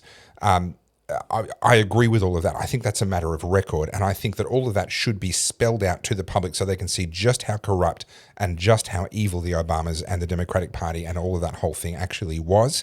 But I do not believe that people should be criminally prosecuted. I think that's a really, really dangerous threshold to step over. They deserve it. I'm not saying they don't deserve it, but I'm saying that's a Pandora's box, and once you've opened it, you can't close it. Yeah, I see the point you're making, but I think, like with America particularly, and I mean it's going this way in the UK and in Australia, people genuinely want to see some accountability, which is why people are so angry about Epstein. About the Epstein thing. And on that point, I wholeheartedly agree. When was the last time someone was truly charged with treason? Oh, goodness, it's Second World War, I think. Yeah. There might have been something during the Vietnam War, but I don't recall anything. Second World War, people in America were charged and found guilty of treason. Yeah. What, for working with the communists or? Well, no. So Second World War was Nazism. Communism really followed that in terms of the America being in conflict with them. I don't remember the specifics, but I believe people were actually executed for treason. Americans were executed for treason against America during the Second World War. Oh, okay. Because I know the story about Oppenheimer and how he was pursued afterwards. Yeah.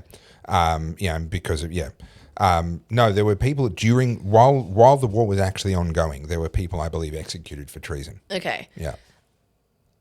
This is a sticky one because Obama has been able to amass what, 100 million, 200 million of dollars, along with Pelosi, along with the Bidens. Yeah. And I agree with you in theory that you shouldn't be prosecuting an ex-president. It's dangerous to, yes. Yes, I agree with that, and I understand why you would say that. But I also believe there has to be some kind of test of, if this is so egregious, you have amassed insane wealth after committing treason, you should be at least stripped of your assets. But that actually provides, I think, a way through this. So, massive drug baron, Al Capone. Al Capone? There's been a lot. Which era? To prison. For tax fraud. For tax fraud. Was that Capone? Yeah, was that one of the other Capone, ones? Anyway. Yeah. They couldn't get him on They couldn't get him on all the other stuff. On the murder, on all of that. They couldn't get him on that. They got him on the money. And to turn around and say, okay, every single congressman and woman and senator of every party that has sat in the last 40 years, we are now doing a forensic examination of every single stock market trade that you did, and when and how you've amassed your wealth. Yeah. Like we're gonna now do a forensic analysis.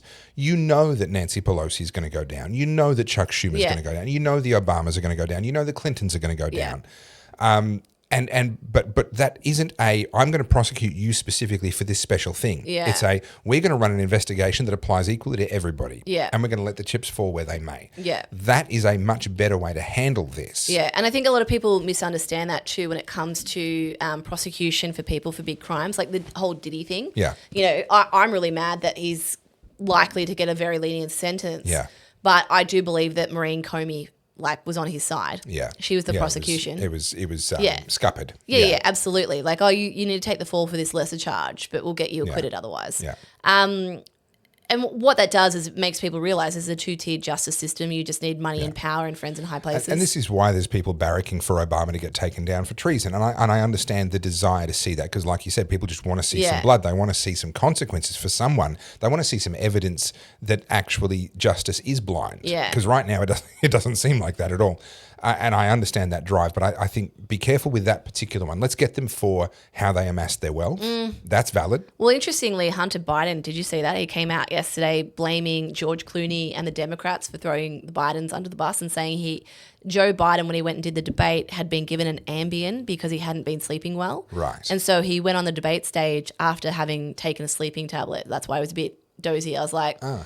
Yeah. you can gaslight us as much as you want, mate. You of all people, Mr. Parmesan cheese. Have you noticed how interested the media are in Donald Trump's ankles and circulation issues?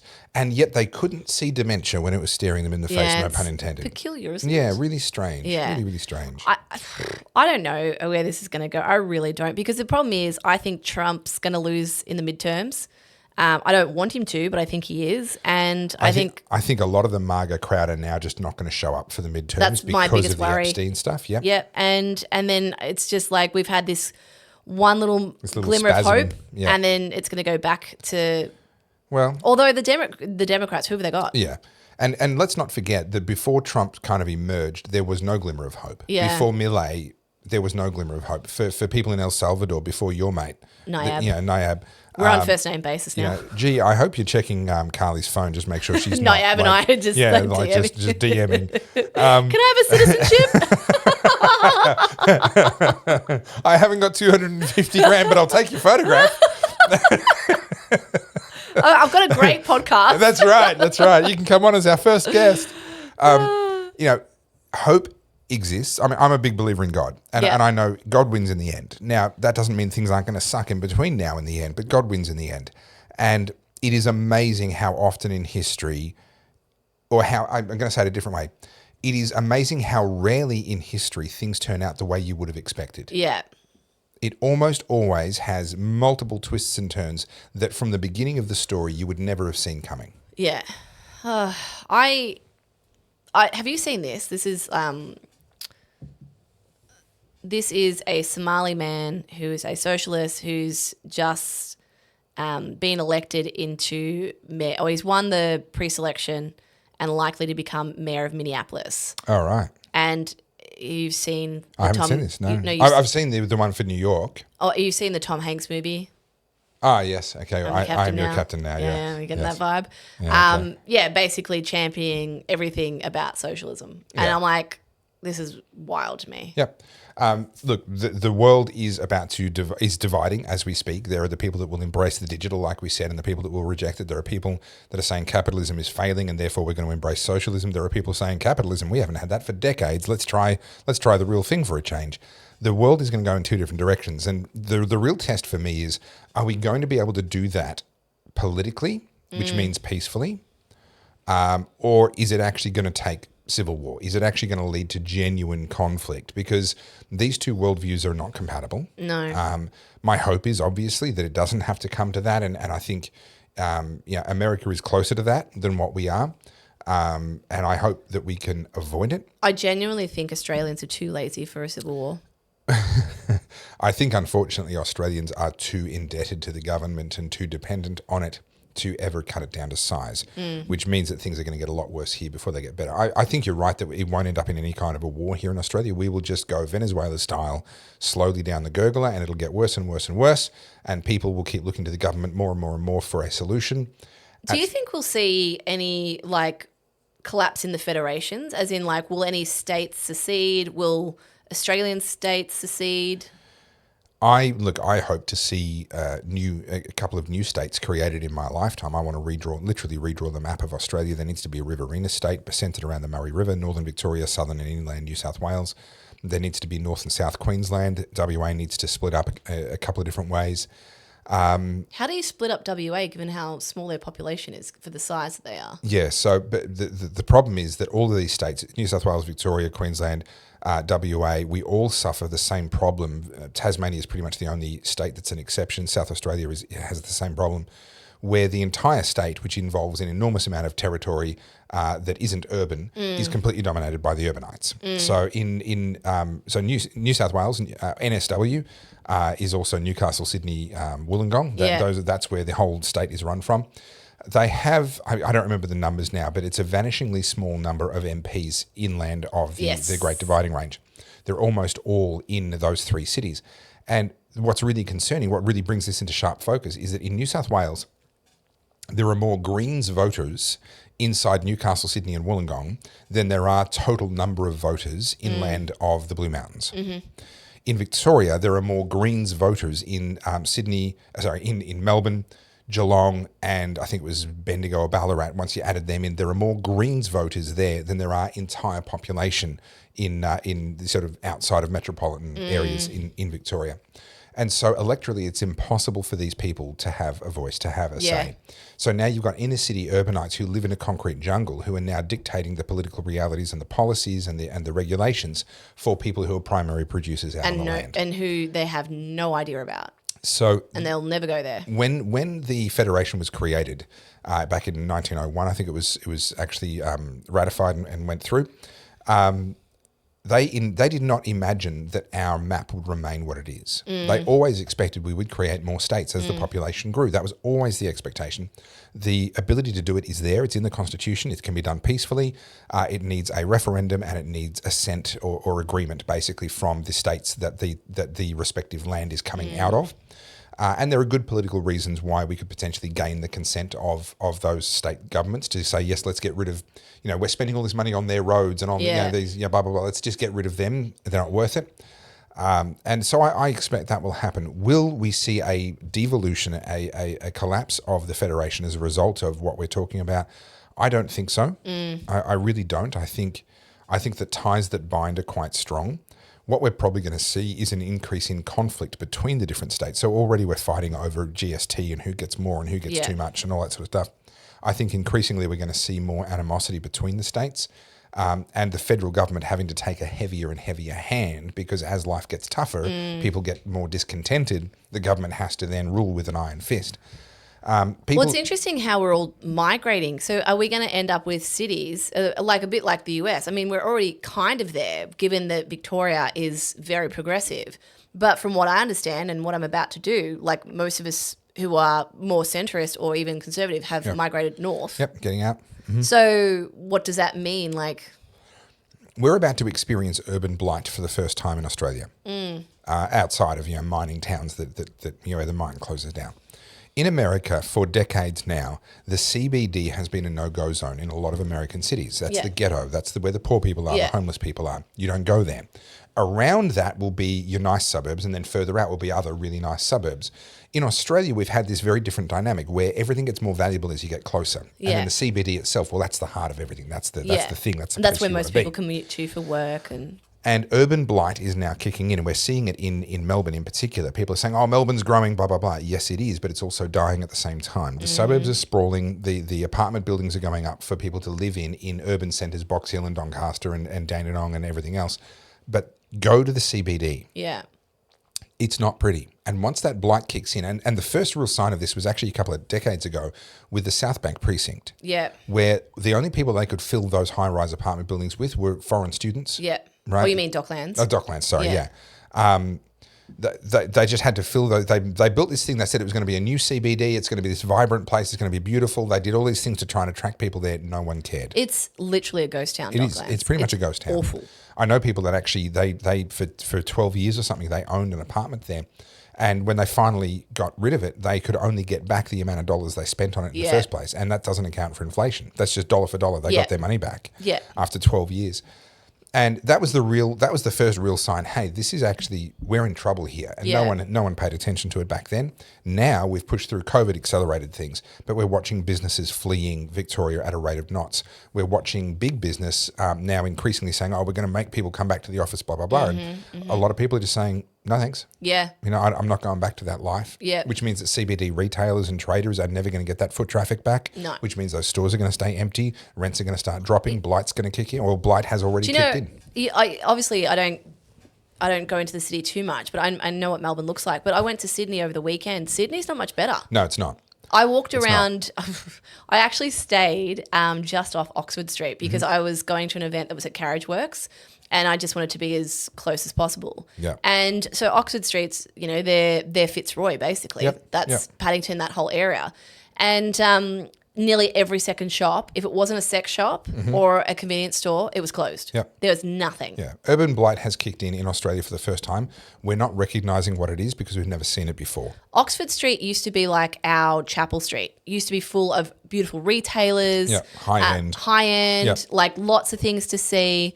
And Felice. It was crazy. Oh, is that a new brand, is it? Felice? Is that like high-end fashion? Or? And not only that, like I talked about that on Monday. I won't go over the same point again, but I walked around and I just realized how many people are just completely disconnected from their reality. Yep. Because, like I said, most people are chronically online. Yeah. That's their world Yeah. now. Yeah. They'll walk past this dystopian city that used to be really vibrant. Mm-hmm. And because, Melbourne and Sydney have always had that friendly rivalry. Yeah. I was like, Yeah, no. I didn't even go anywhere near Central Quay or Yeah, whatever they're in a Central race Quay. to the bottom now. The rivalry is still on, but this Yeah. is a race to the bottom now. Yeah. And people with money will be insulated from it well enough for long enough, and those are typically the people with power as well, that they're not going to respond. Yeah. They're not going to actually recognize it for what it is. Yeah. I called it 10 years ago. It's becoming obvious now. It's going to be another 10 to 20 years before it's actually being acknowledged at an official level. And by then, it'll be late. San Francisco at best. Yeah, look, it's already actually no. That's what I wanted to talk about. Look, we can end with this. I said let's end on a good note, but I sent it to you Let's last end week. on a bad one instead. Yeah, why not? Remember I sent this to you and then we never talked about I it. don't know what it is. So all the businesses leaving Melbourne. No, there was a Coles. Yeah, here. Hang on. Let me type this in so I can bring it up. It is Coles Braybook. I'll just do some elevator music or something. You haven't just to sung keep Tangent everyone- Time. Tangent time, tangent time, tangent. No, it doesn't feel right. We're not going on a tangent. But It's got we've been on many and you've missed it all. Well, okay, fine. But I need the prompt. I need Okay. the reminder. So, Coles in Braybrook yeah. have been locking up all of their hygiene products. Yeah. This is literally San Francisco. Yeah, That is, I first saw this in America, and I actually laughed out loud when I suddenly understood what it was that I was looking at because it was such a foreign concept. yeah. But yeah, here we are. There are now, and actually, I'll see if I can find it, American stores using printed signs in supermarkets. Yep.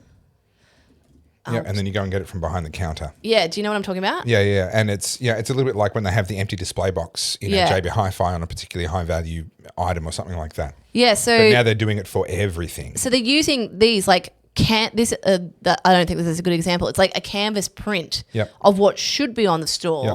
but Yep. it's not there. You can't touch it. You can't reach it.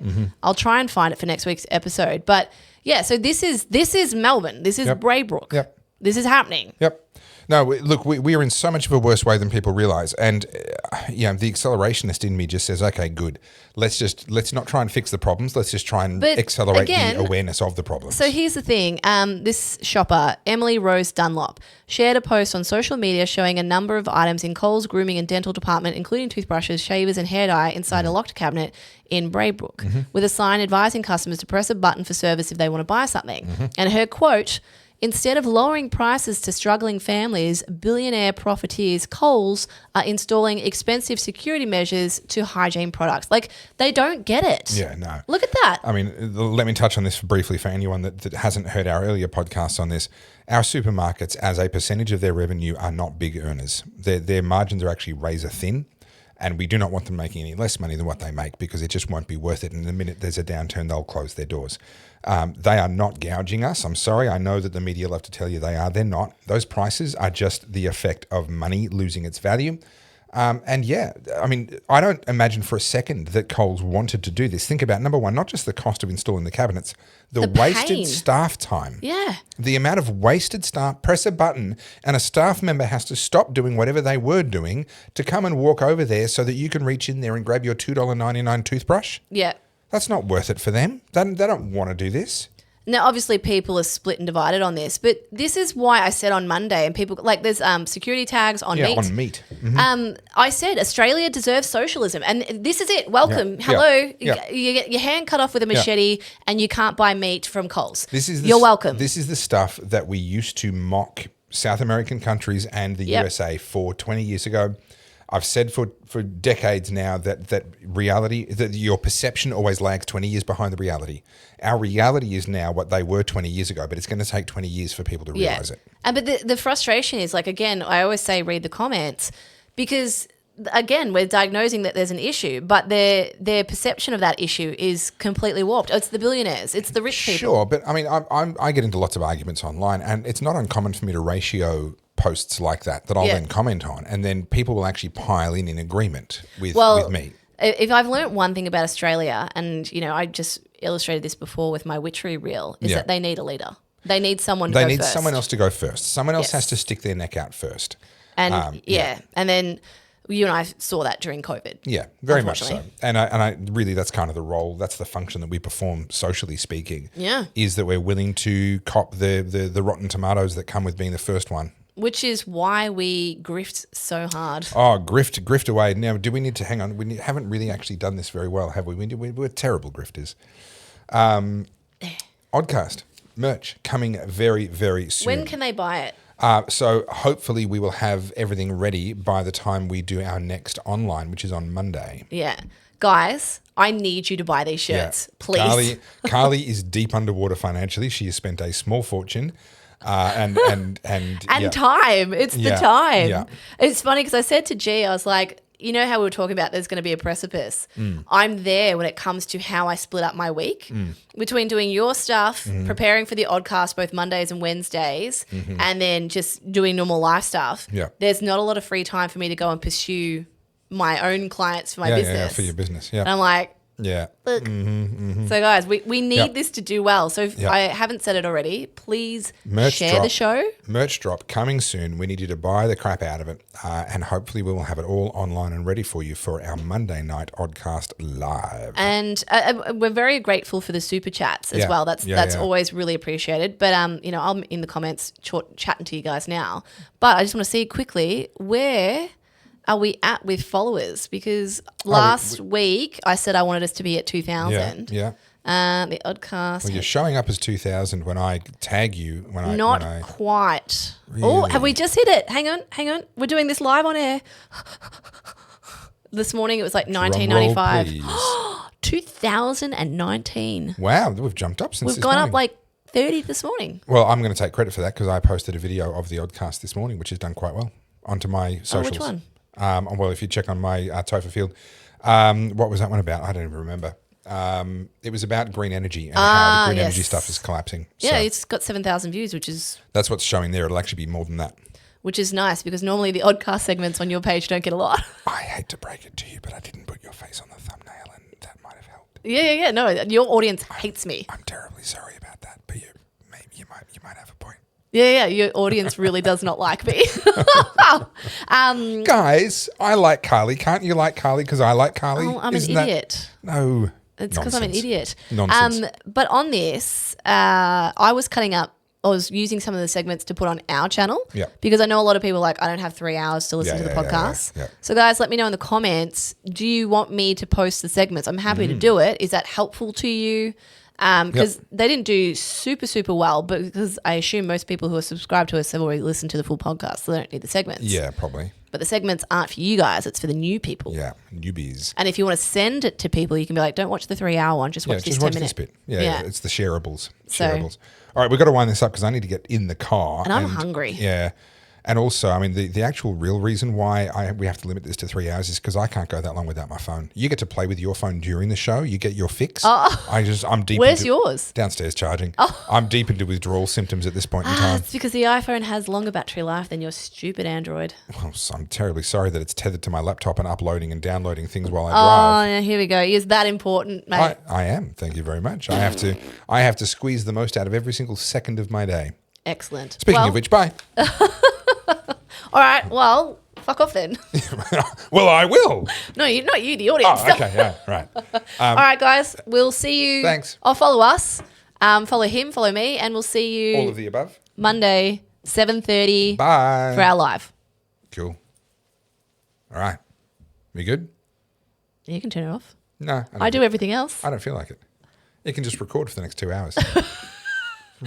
They can hear us off air, That's just right. arguing and bickering. They're like, these people don't actually like each other at all. Do you remember the show Mythbusters? Oh yeah, they actually hated each other. By the end, well, I don't know, it was a couple of years in. They stopped doing this. They stopped working on the same project. So one would do a project with a couple of the others, and the other would do a different project with a couple, because they just couldn't actually be on the set at the same time. Yeah, that'll be you and I soon. Yeah, but we'll be rich, so we But won't care. rich, so who cares? That's right, exactly. All right, bye. Bye.